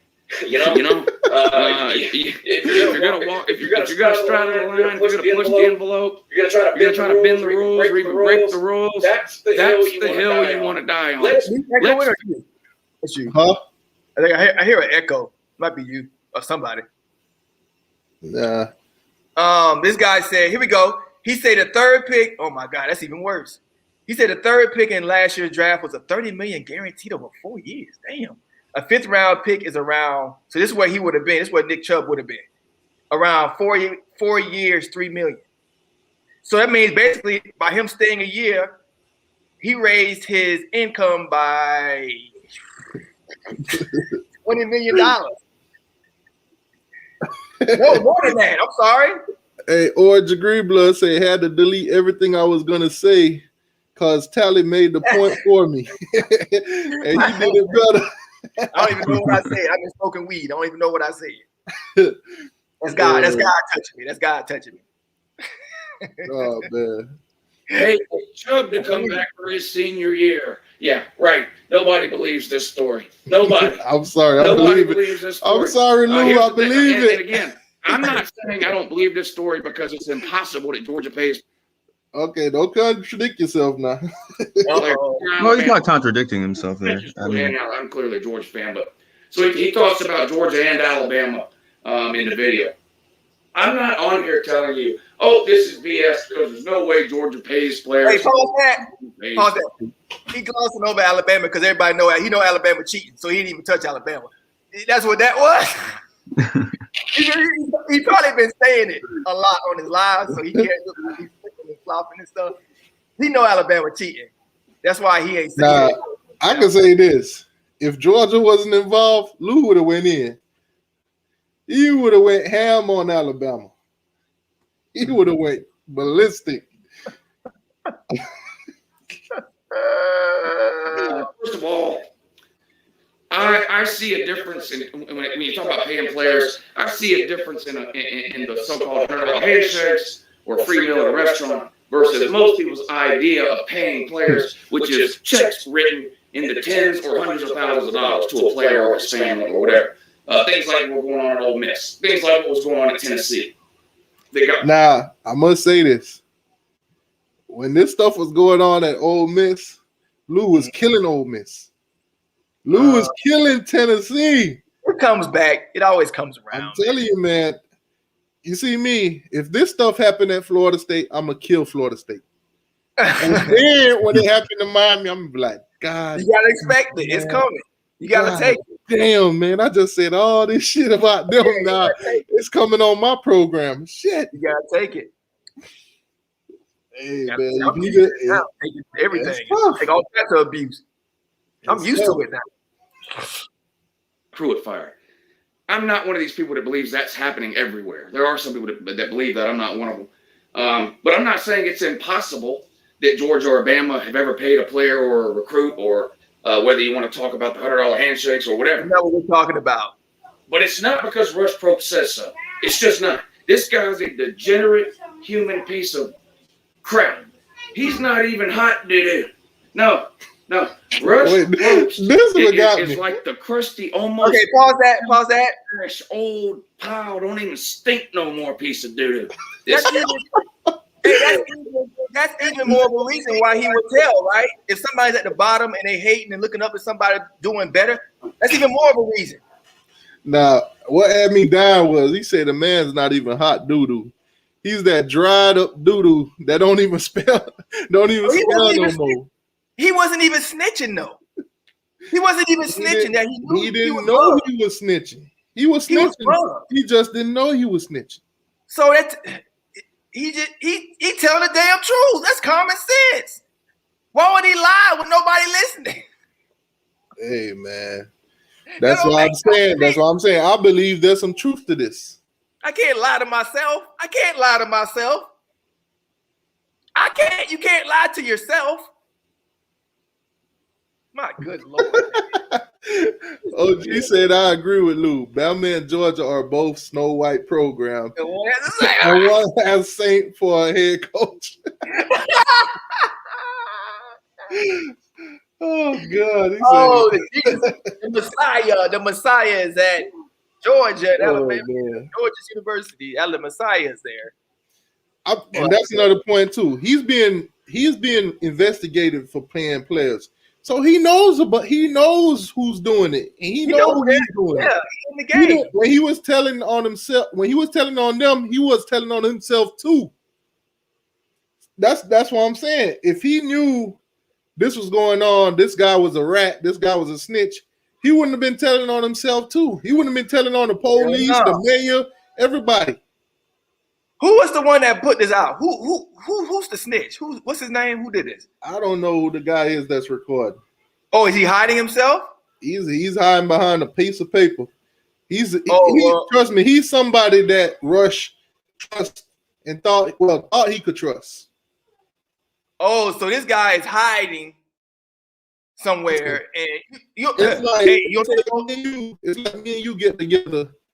And we start talking about, we've been cheating on our wives and stuff. And you start talking, and I'm you don't see me, but I'm recording everything you say about cheating on your wife, and then I put it out. Hey, they gonna find you, boy. They gonna find you. They gonna find you. They gonna find them and be like, you know what? Keep your mouth closed. You should have kept your mouth closed. Now you swimming with the fishes. Yep. He's been a degenerate for so long. He's liable to just, what's the movie? Is it Avengers Endgame? What's the Thanos? The bad guy with the power glove or whatever the hell, crystals in it. And he snaps his finger. Half the population of the world just disintegrates. Oh my God. Is that kind of melting down. You. And I wish he would just disintegrate and go away. It's Rush Probst. That's a meltdown, Luke. He should disintegrate. Like, when Thanos clapped his finger and all them guys disappeared. So what's the end game, Lou? So Rush Probst is a liar. You didn't do anything. That's what you say. Is that what he's saying? That's what he's gonna say. He's gonna have to. Man, I'm telling you, Lou is in turmoil right now. Yeah, he is. Lou seeing it like, even if this was proven not to be true, it's still gonna have a stink effect on the program. Yep. It's gonna be in recruits' mind. It's gonna be in a lot of kids' mind that, hey, Georgia's paying. If they ain't offering me the bag, I ain't going. Right. And then you going, man, it's gonna get stink, man. Let me get a puff real quick. If you're a high school football player at Valdosta and you've got hopes and dreams of playing big-time college football, better get the hell out of there now. Now, you think Georgia or Alabama or really any other big-time program, after what Rush Probst had to say the other day, you think any big-time program is going to take a chance going down there to recruit a Valdosta kid? Hell no. He's got a point there. You got a real good point. And that's what I was saying earlier too, man. Get that dude up out of there. What did he say? What's the point? I didn't hear it. What did he say? He said if you're a kid that go to that school, you think any big time program is gonna want to take a risk of coming down there with this guy there? If he's connected, yeah. And if the player's that good, yeah. Knowing what they know, if I'm a program, I'm staying away from. You mean Georgia? You talking about Georgia? I'm talking about Georgia and all the other colleges. Hell no. I thought you was talking about Propst high school because he's high school coach. I was just talking about his high school. Oh, but no, not Georgia. They'll come to the high school though if the player's good enough. But no, not Division I. It's different. One thing. If I'm a big program and this guy is the coach I got to talk to, I might rethink going to recruit kids. Yeah, I wouldn't go to Georgia or Alabama. Right? If I was a recruit, I'll be trying to get up out of there right now. I'll be trying to take my way up out of it. Maybe get up out of there. It depends how solidified my position is on the team and how long I've been there, what I'm trying to be. It depends. If I'm new, I'm thinking about how to get up out of there. And if I'm a high school kid they talking to, I'm definitely weighing my options somewhere else. Probably closer to home, I'm thinking now. I'm thinking closer to home now. Hell no. No. So if you're Valdosta, the best thing you can do is to do what I've been doing today. Take out your trash, fire rush Propst. If they don't, and you're a football player at Valdosta, you better get the hell out of Dodge, Jack. Have a good morning. I don't get that. I don't get the end. He's basically saying, hey, man, if you're a kid that's thinking about going to that school, you might want to rethink it. Go somewhere else. If that guy is still if that head coach is still there, you might not want to go there. Oh, Valdosta. Yeah, if you're a kid at Valdosta, like nobody, like I would leave. I think that's what he's saying. So he tried to reverse it. He tried to reverse the attention off of them and put it on some small school nobody care about anyway. Okay, gotcha. Boy, he melting down. I thought he was about to cry on that. Oh man, like I said, I want to see Georgia's. I want to see what Georgia's got to say. I want to see what Georgia got to say. I want to see what Nick Saban got to say. I want to see all these guys' response to this, man. I don't think they will. Dennis, that's a good question. Where is Sergeant AR-10? Yeah, Uncle Lou. He would be a great line of defense for Georgia right now. I think he don't want to. I don't think he want to be on here for this show. I don't think he wants to be here. I honestly believe that now. It's like he never missed a show. I thought he might show up in the live chat. I'm like, did something bad? I actually started thinking, like, did something bad happen to him? Is he sick or get a car accident or something? I actually started thinking because he never misses a show. I miss shows. He don't miss shows. Oh man. I'm like, and I look at the title and what's going on. I'm like, I actually think he don't want to be here today. Where there's smoke, there's fire. It's too much smoke, man. Yeah, it's too much smoke. And we was going in on you last week, felt like. We was going in on Miami about the cheating. Me and him teamed up, kind of. I was going more because I'm a rival, of course. But he was taking some I ain't gonna lie though. My thumbnail fire. He don't want to come on. It is a nice Sergeant came and saw that thumbnail. He was like, oh hell no. You got Nick Saban, you got Kirby, you got cash flowing in the back. No. Who number 6? Who number 3? Is that Ridley? Who number 3? Who you got on there? Chubb? Is that Chubb on the right? It don't really matter, but hold on. I'm trying to find the video from this morning. Oh, there it is. Oh boy. This is the one that told it all.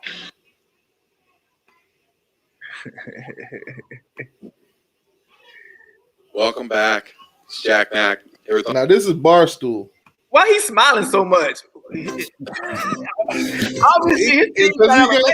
got some juicy tea that he about to spill, man. He had. Jack Mack here with Unnecessary Roughness.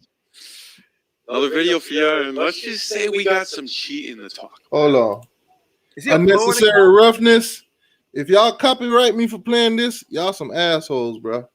Okay. They won't. I'll tell you one thing about college football fans, all right? We love talking about cheating.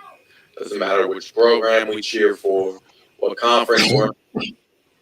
You bring up cheating, we're going to talk about it specifically when it comes to recruiting. Let me see what the comment section look like. A little bit of a bombshell dropped on the college football world. I'm not going to call it that. You can buy poor kids. You can't buy like rich kids. You know, it's going to ghettos. It's a black kid. Rush. You can buy poor kids. Now, you probably don't know who that is, and I don't blame you.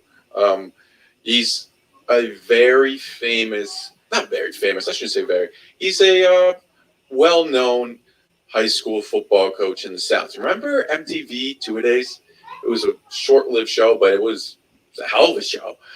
In 2006, it was about Hoover High School in Alabama. Now, I have a photo up right here right now.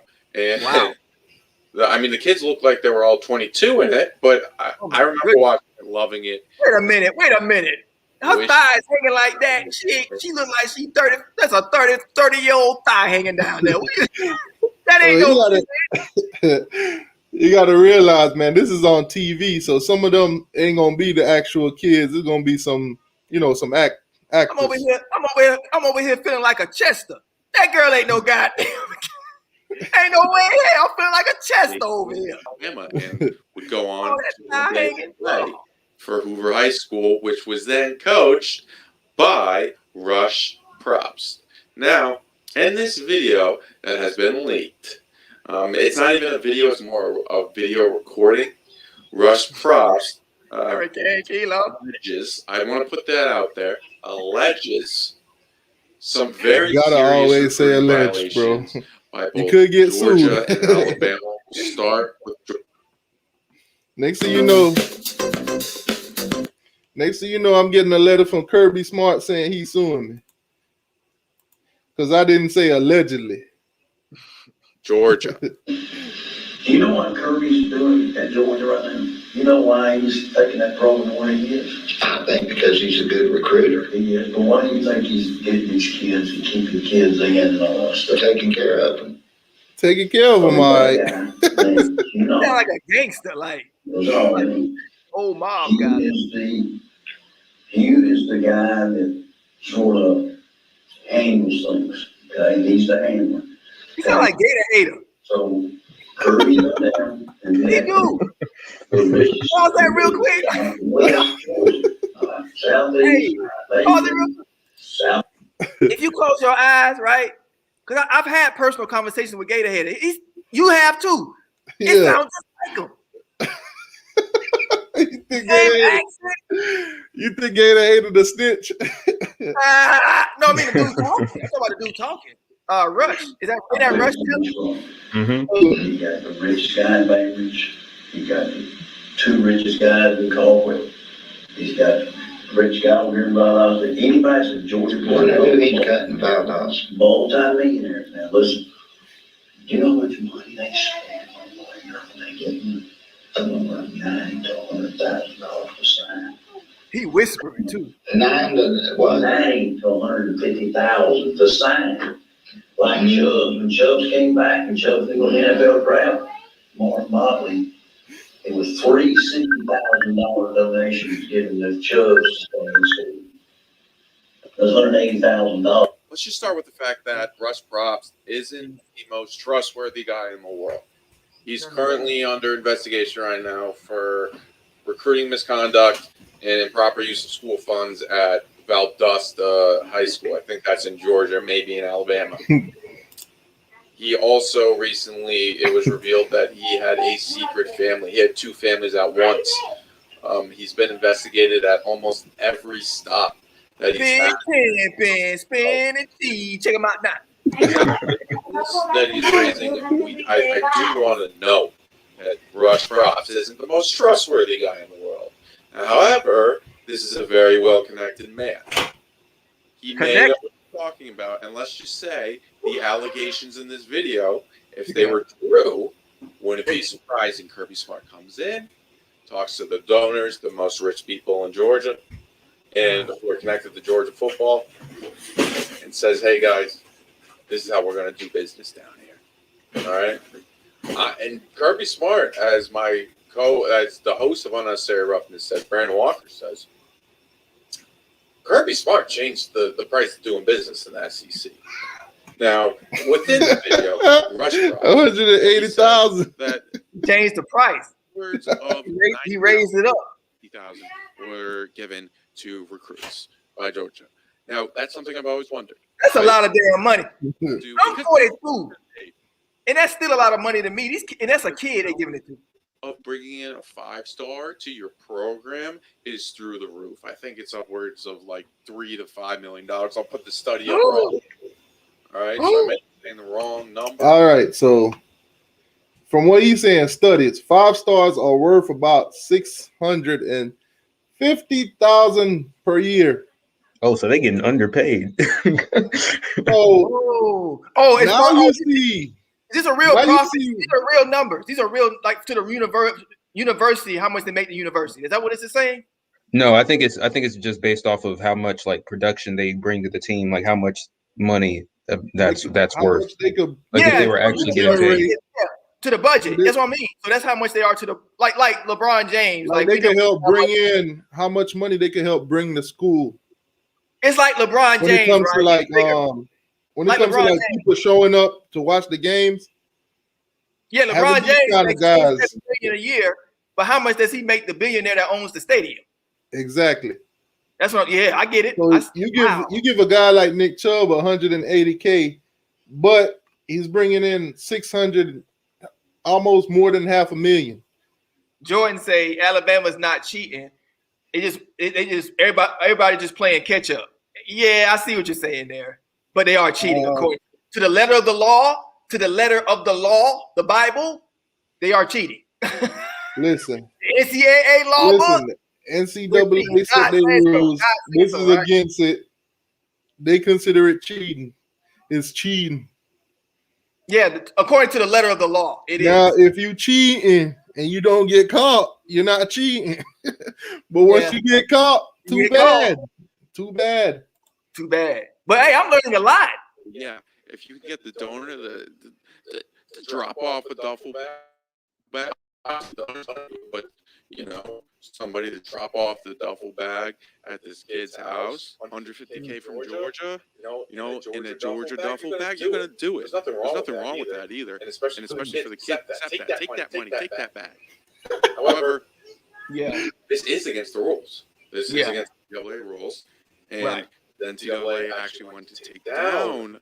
Pause this real quick. This is the worst. This is the worst part of it. This is the worst part of it. I know it feels good when you get the victory. I know it feels great. You want to be on top forever, but that is just not realistic. You should never be on top more than about 4 or 5 years. I sound like a hypocrite because Florida State owned the 90s, but we only won 2 national championships. So we own the 80s.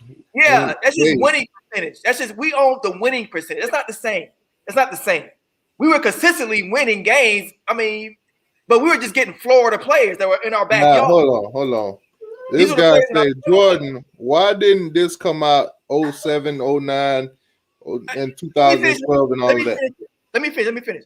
So it wasn't about, you can't stay on top forever. So my point I'm going to try to make so he can go. The point I'm making is, it's not fair to the rest of the fans that pay money and put their attention and everything into this game when they know that the team has no chance every year to this one school. Like the whole country knows.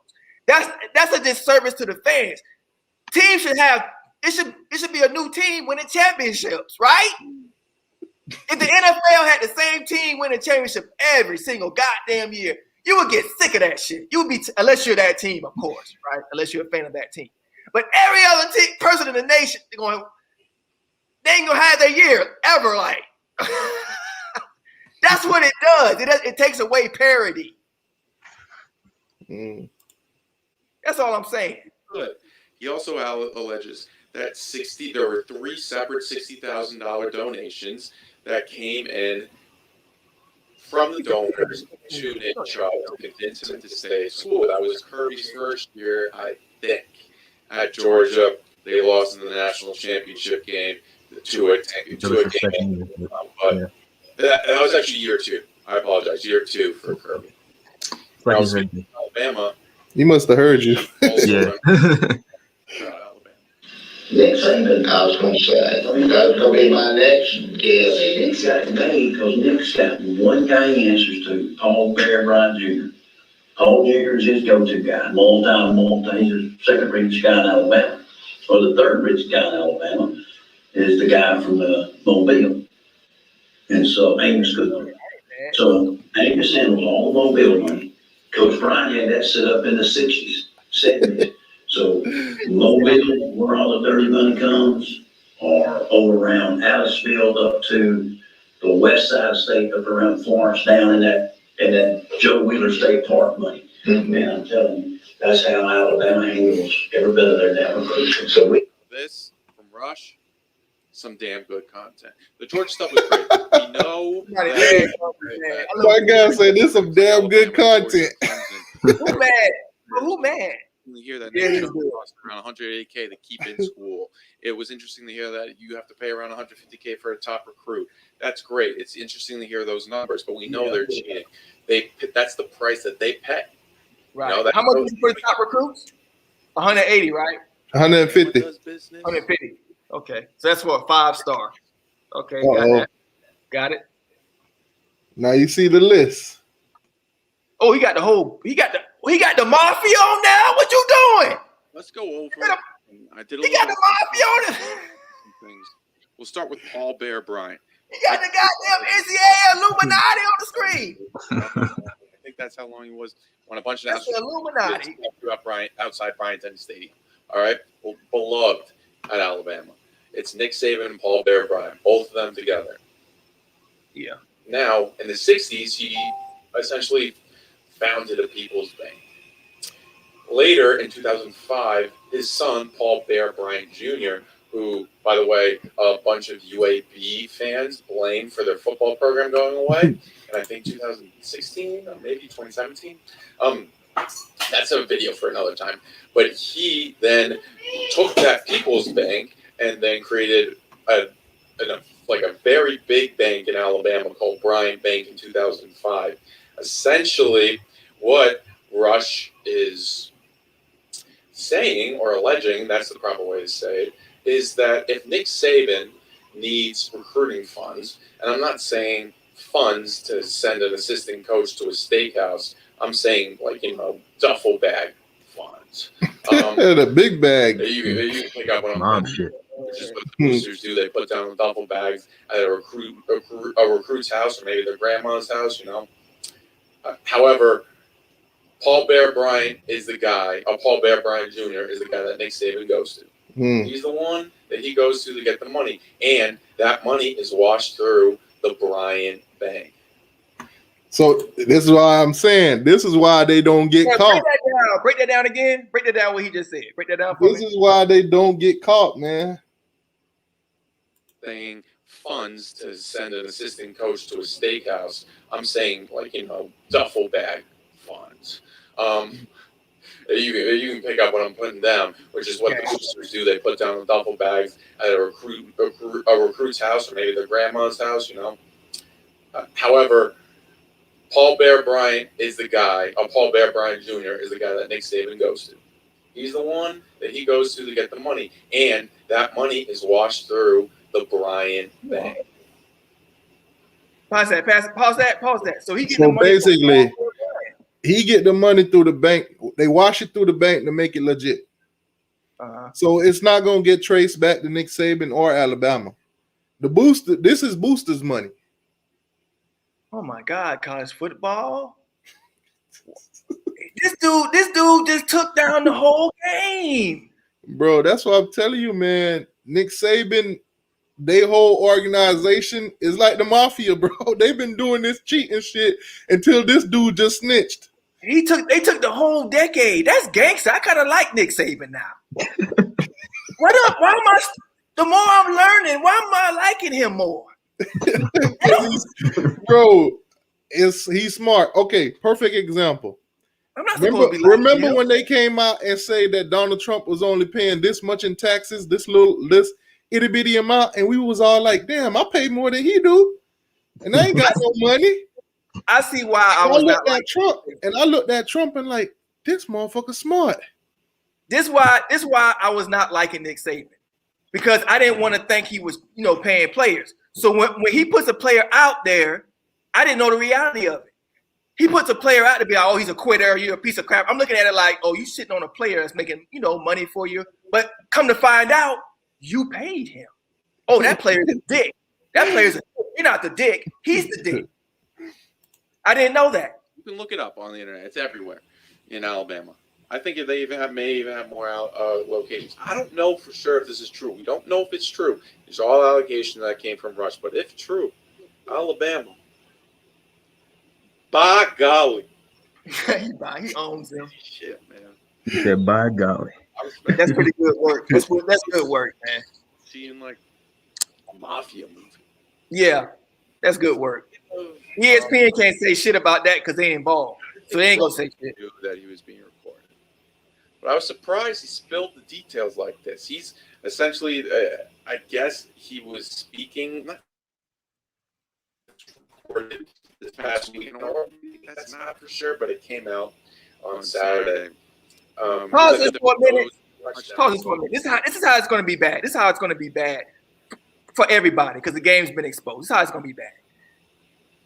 Not that anything's going to happen to Georgia. Okay, nothing's going to happen to Georgia Bama because everybody's involved, right? ESPN, all of them. They all got the money. So how they going to talk? But how it's going to be bad is going to be all the fans that are like in La La Land and Cinderella Land. They're all going to see it now. They're all going to know. Everybody's going to see. So when the coaches come to talk to recruits going to come out right away. How much you paying me? The fans going to be saying it. Or how much you paid for that one? You see what I'm saying? That's how it's going to be. It's going to be a bad pushback. You know what's going to be happening too? You're going to look at all them 5 stars. You're going to look at all the 5 stars that went to certain programs. You're going to be like, damn, did he get paid? No, he did. Oh, yeah. And they got to put the 4-star game out. What's the 4-star game? Nelson. Now, obviously, as I mentioned earlier in the video, that Rush is being investigated at Valdosta right now for misusing funds. However, hey, he might get killed. He went investigation? Who cares? He might get put down. He snitched. This is he's a rat. Football coaching fraternity. He's speaking code. Big member of it. A guy who's been around for a long time. And you don't fuck around with the football coaching fraternity. All right, once you're in there, it's kind of like the mafia. Code. It's not the best place to be, but they're going to take care of you. How many coaches have we seen who have either one, they've covered up stuff for, or 2, they go away for 2 years and then they come back like nothing happened? That's the football coaching fraternity. This guy's in it. And he just exposed some of the dirty secrets. Some rat shit. I'm thinking of Michael Corleone telling Fredo, never go against the family again. They fed you, man, your whole life. I was sorry for you. They fed your ass. That's Nick Saban. May not have been Fredo's fault when he went against the family with Mo Green. It didn't matter. Don't go against the family. It don't matter. Be careful what you're talking about. Yeah. Because some serious stuff. Don't tell people about this. This is our own little secret. Don't ask, don't tell. Cat's out of the bag now. Because everyone knows it happens. But you don't want to end up like Miami. Hey, pause that real quick. Hold on. Like you. Now see what he's saying. Listen. This is the part where I want everybody to listen. Don't ask, don't tell about this stuff. Because everyone knows it happens. Right. You don't want to end up like Miami. You don't want to end up like USC. Alabama's going to keep it like a clean program. As Michael Corleone said, we're gonna try to make this business a legitimate business. The Corleone family a legitimate business. And you're ruining it. You're ruining it, Russ Bros. So, again, these are all allegations. Russ Bros isn't the most trustworthy guy in the world. Well, we can say that for sure. I mean, the man had 2 families. This tape being out there was crazy. Crazy stuff. But, yeah, that's pretty much it. I mean, I don't know. Like, what happens next? Probably nothing. Can you imagine, right? I want to say... Check this out. You're the bottom guy. I want to say this before you went back. check this out. You the bottom guy in the network, in the organization, right? You the bottom guy. You the exchange. You touch the stick. You touching the shit. You exchanging with your hands. Probably him, right? You the bottom guy. You touching the product and moving it with your hands, right? Imagine that's Uncle Lou, right? But imagine that's Uncle Lou, but he's he's in that shit. He got guns in his house. He got this. And he said he if he don't come up with the funds because of this dude talking, he gonna get his head knocked off. So he in the room like this, like Uncle Lou right now. Fuck. Fuck. And he got a gun. You know, in the movies they be having a gun next to their face. Fuck. a whole lot of cocaine. Yeah. Fuck. Basically, I can see it now. He's in that room right now. Like, you know, in the movies when they say, hey, you got 24 hours to come up with this money and do something. How the hell am I going to? Oh, shit. I'm in some deep trouble right now. He got to rob a bank. But my biggest question is, he's snitching, but the dude that put the video out and the audio out, who is this guy and what's going to happen to him? Both of them. He's smart though. He didn't show his face. But that's the thing. The coach that's telling him this stuff, he knows him. Right. Because he felt safe. He felt safe with him enough to tell him this. So he already know him. So even if his face is not in the video, he already know who he is. What if this guy that did it, that something so terrible happened to him where he don't give a fuck? What if he got nothing to lose? What if he one of them guys? That's probably why he did it, right? Now, normally when stuff like this leak out, somebody stole my phone, right? Or but in this situation, you can't do that because you're recording him without him knowing anyway. So even if somebody stole your phone, guess what? Why were you recording me anyway? He could have been an agent sent by the police. Because remember, he said he using police money, and they cracking down hard on the police right now. The feds and the government, right? Biting all them. He said somebody said the interviewer is a Valdosta. So he's a booster. So if he's a booster, then why would he do that? Maybe he got no program in so much risk right now. Maybe he got nothing to lose. Maybe something happened. Right? You know what they say, the most dangerous man is the man with nothing to lose. Right. That's the only way I can see why he would do this. Like as if nothing happened. It's pretty much just like a dossier report getting out there. I don't think the NCAA will launch any investigations now. If they wanted to launch an investigation, Clemson or Georgia,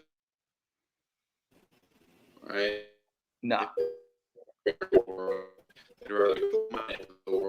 Talk a lot. Talk like Hugh Freeze did. If Miami are making a lot of noise off the field. They're going to come knocking on the door, make sure that you got everything in check. Alabama, Clemson, Georgia, they got everything in check.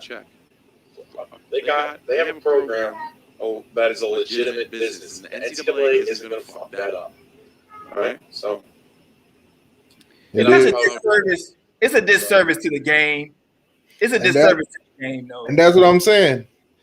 They're making the NCAA so much money that when they do something like this, they sweep it under the rug.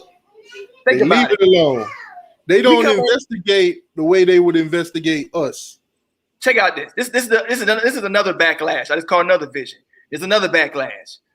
Okay, so all these times, for me personally, I can't speak for y'all.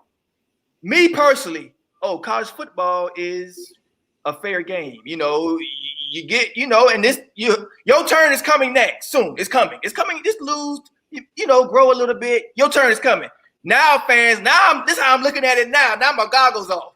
Oh, fuck. Okay, so that's how y'all doing this fucking dirty game. Oh, motherfucker. Now I really hate them motherfuckers. When you look at it, you can't really think it's fair because I know. Look at the championship list. How many times has Alabama name is on this list for the past 20 years? Well, and here's the thing. Even if everybody is cheating, if nobody is cheating, the game still isn't fair. College football has never been fair. It hasn't. The game isn't structured that way. If you have the money, you're gonna have the most resources. You're gonna get the right players. So even if everything is clean and nobody's doing dirty stuff, the game still ain't fair. I'm just saying. 10 years, y'all. We've been watching a corporate ran Black guys chasing footballs while white guys throwing them. That's what it's been. A corporation. It's a corporation, yeah. Ran by the and it's the dark side of the corporation, the mafia. It's the dark side. The mafia. Paul Brown, I thought he was dead. At the end of the day, NCAA, get him that same energy you gave Miami. Oh, his son. They got the generation. Yeah, it's his son. Yeah. Damn, how much money his dad made? He dead? And he's still spending from the grave? How much money he made? His son got his daddy's money. That's what it is. Got that old money too. All that investment over the years, your property value go up. That's that generational wealth. That is right. NCAA, give Georgia and Alabama the same energy you gave Miami. That dude say, son of fire say, that's like Tom Brady in the NFL. Give Nick Saban and Kirby Smart the same energy that y'all gave Miami. When he said Miami just won in D-ball. Oh yeah, they played Pitt today. I gave Nick Saban energy. I always knew he was cheating. For the past 2 years, I knew for sure. I had a feeling. And Georgia, y'all need some sanctions. I'm sorry. I didn't want to believe it. If this is proven to be true, y'all need some sanctions. I didn't want to be a hater because I started feeling a little salty when it started. On the third or fourth national championship in a row, something like that, in 6 years, something like that. I was getting a little salty, so I didn't want to. Okay, I'm not a hater. I always fight that shit. So I'm like, okay, I'm not gonna say they cheating. I'm gonna say congrats. I'm gonna clap on my live streams. I'm gonna clap. Good job. Even though I'm a little salty, of course, that's natural. But I'm not gonna be outright and say, "Oh, I know Nick Saban cheating." But within about the last 2 years, I knew. Nah, back around 2000. I think maybe around 2005, 2006-ish. I started going on the internet heavily looking at college football stuff. And I saw how many championships, comparing all the championships, see who got the most. And when I got to Alabama, I think at the time they had like 12. I was like, damn, man. Oh, man, we got a long way to go. We got a long way to catch up with them. Like the LA Lakers, right? The biggest market in the NBA. The Lakers I think they just tied or passed the Celtics. Yeah, they're tied with the Celtics right now. They're tied now. But it was at one point I thought my Lakers would have never caught up with the Celtics. Yeah. They just go out and bought. They just got him bought. Shaq took him from Florida. That sounds familiar. Just take Florida. Just take Shaq right up out of from across the country. Just took. I text AR, he ain't even responding. AR don't want none of this right now, man. AR say y'all leave me alone. Oh, AR 10, come on, man. You gotta have to be a good sport, man. Come on. Y'all said, you know what? I'm waiting on all the facts. I ain't said nothing. Give me a lawyer. Hey, the players already know. The players already knew this for a while. How long? When this come out? How long they been sitting on this though? How long they been sitting on it? They've been sitting on it. Like you said, this just came out this weekend. Yeah, they've been sitting on this for I don't know for how long though. This just came out this weekend, so who knows? My thing is who allowed it to get this far? Yeah, somebody with connects. He had a real good connection. I mean, to be honest, somebody had to tell this guy, hey, don't put this out there. Somebody had to give him some kind of advice, like you don't know what you about to start if you put this out here. Yeah. But you can also send stuff anonymous. It ain't like you can send emails from a library. You can send all this shit anonymous. Now think about it. You put this out, you might be ruining some families. You might be putting some people out there that don't want to be out there. You got people going to start investigating the richest people in Georgia to see who's paying this and who's paying that. You got people probably don't want people looking at their finances, looking at their taxes and stuff like that. I forgot about that. That could be that could be a lot of it is drug money. Oh, this is bad. Oh, like he said, he didn't just put it out about Georgia and them. He talking about police. He talking about how many drug busts, and then they the police will give him money and stuff like that. So it's a lot of cops that's been doing drug busts and they've been keeping the money and stuff like that. He putting all that out there. This is like bigger than football. It is. This is a crime organization. Wow. We had something like that happen. That's what I'm saying. In Australia, we had like a dude, he got casinos all over the world, man. And he's so rich, he bought Mariah Carey. I forgot his damn name. He's a rich ass white dude. His dad owned casinos. He bought Mariah Carey. He was actually engaged. He was banging her over here.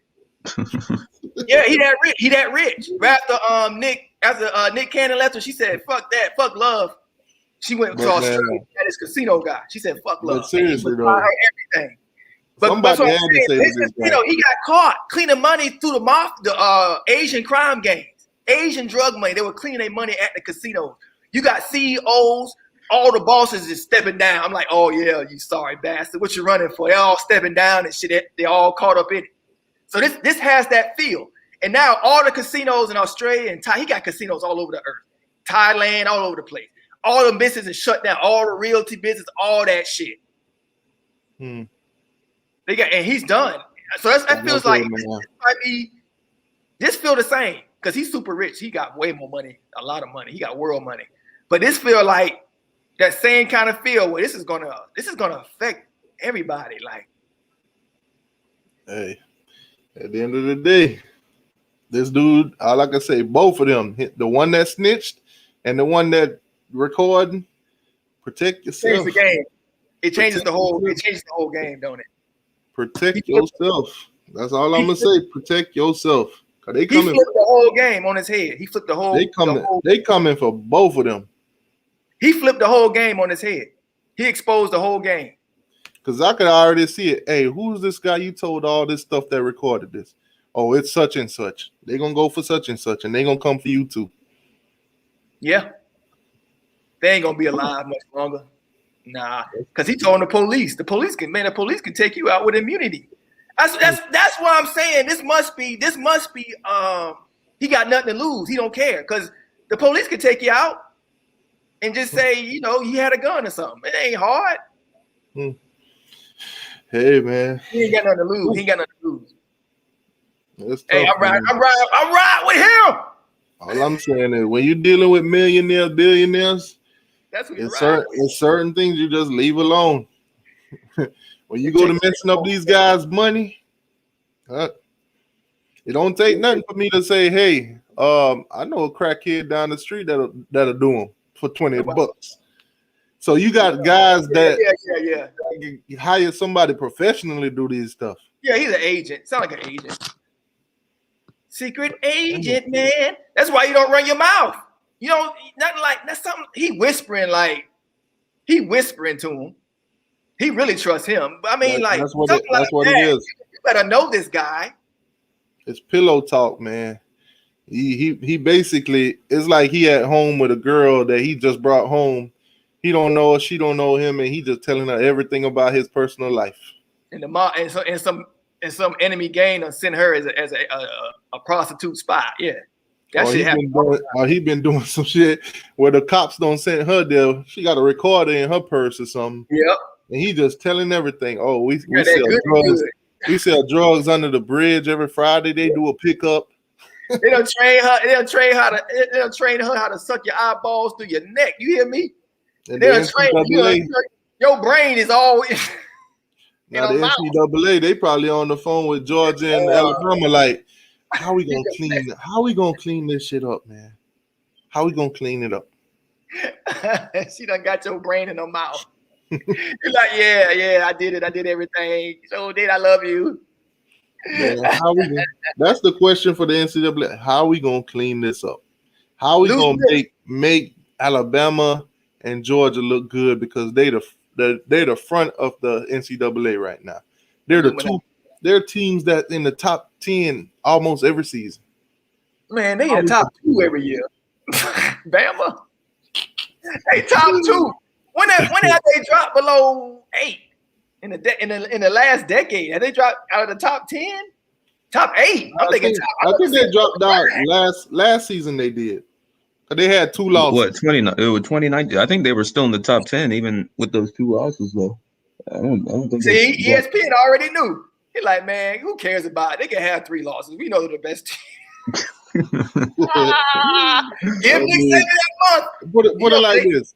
They When know you had the rankings and you got like 5 damn SEC teams on it, it ain't too hard to stay in the top 10 because you're playing teams that's ranked next to you anyway.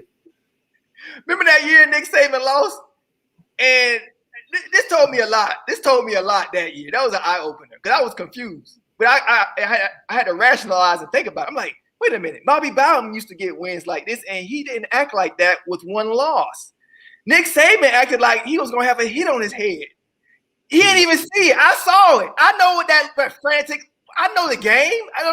Boost is probably like, we better not lose this game. In like 4 years, and he didn't make the playoffs, and he was acting like his world was ending on national TV meltdown. I'm like, oh, I know what that probably was in his ear. Hey, you losing games, you losing us money. I knew exactly. I didn't even know the game, like what this guy broke it down. What I learned today. But I knew probably hit him up. Hey, that running back we paid $180K. Why you not playing him? I love every second of that. Hey, I love that meltdown. He ain't even congratulate the other coach. He said, "Fuck you all." He told the TV on Sports Center, "F you." He said, "F you," basically. Get the hell out of my face. Oh, man. You stupid lady. Hey, man. I'm going to wrap it up, Turnt, man. But all I'm going to say is the next couple of days, next couple of weeks, we'll see what go on. But I doubt anything happened from this. We're probably just going to slap them on the wrist. Probably going to say they ain't find no evidence. They ain't got nothing. No, nothing was proven. And Georgia and Alabama will go back to being Georgia and Alabama. Except in a lot of recruits' eyes, somebody going to be watching. But all the fans. I believe if the NCAA don't find nothing, they're gonna have spies. They're gonna have some spies out there. Yeah, the feds, yeah. But I say this, but something gonna have to happen with that drug money. That's gonna be a buzz. People want that money. So people coming for, hey, y'all think y'all ain't getting completely off. You know people coming for that drug money. Y'all know they coming. But anyway, what I want to say before I go, the fans is what's gonna be the problem because now we gonna know and see it. The Bama fans already knew. That. See, they might be a little salty because their game been exposed. I see a lot of fans, Bama fans right now. At first they said, this is how everybody know now. At first they were saying, oh, doesn't everybody? This and that, blah, blah, blah, deflection. You're just jealous, you're hating, blah, blah, blah. But now I'm looking at the fans from Alabama. They saying stuff like, ha, that's the game, baby. Woo, yeah. Big money, baby, go. Nick Saban, dollar bill, y'all. Hey, Richard said y'all need to do some research. Y'all crazy. No, Alabama is on tap. Saban ain't scared. Y'all exposed. It's all right. Game over. Probably just gonna pay off the NCAA anyway. Yeah, that's how the fans. That's how we gonna look at it. Hey, NCAA, come meet us over at Brian Bank real quick. Hashtag. It ain't gonna be me doing this. It ain't gonna be me doing this. It's gonna be hashtag NCAA is a fraud. The NCAA don't walk up in there. Hashtag. Dude don't walk up out there with his money, and all he had to say when he left Alabama was "Roll Tide." Roll Tide. He probably look at Alabama. The NCAA probably look at Alabama and say, y'all, man, go ahead and get in some more trouble so I can come back down here and collect some cash. It's going to be simply saying, boy, stop. I'm going to get that Nick Saban check. Roll Tide! Hey, man, y'all have a good night, man. It was fun talking to y'all. Like I said, I don't think nothing going to happen, man. No. But I'm going to wrap it up, man. Y'all have a good night. If you ain't hit that like button, hit the like button. I'm out. All right, later, y'all. All right, y'all.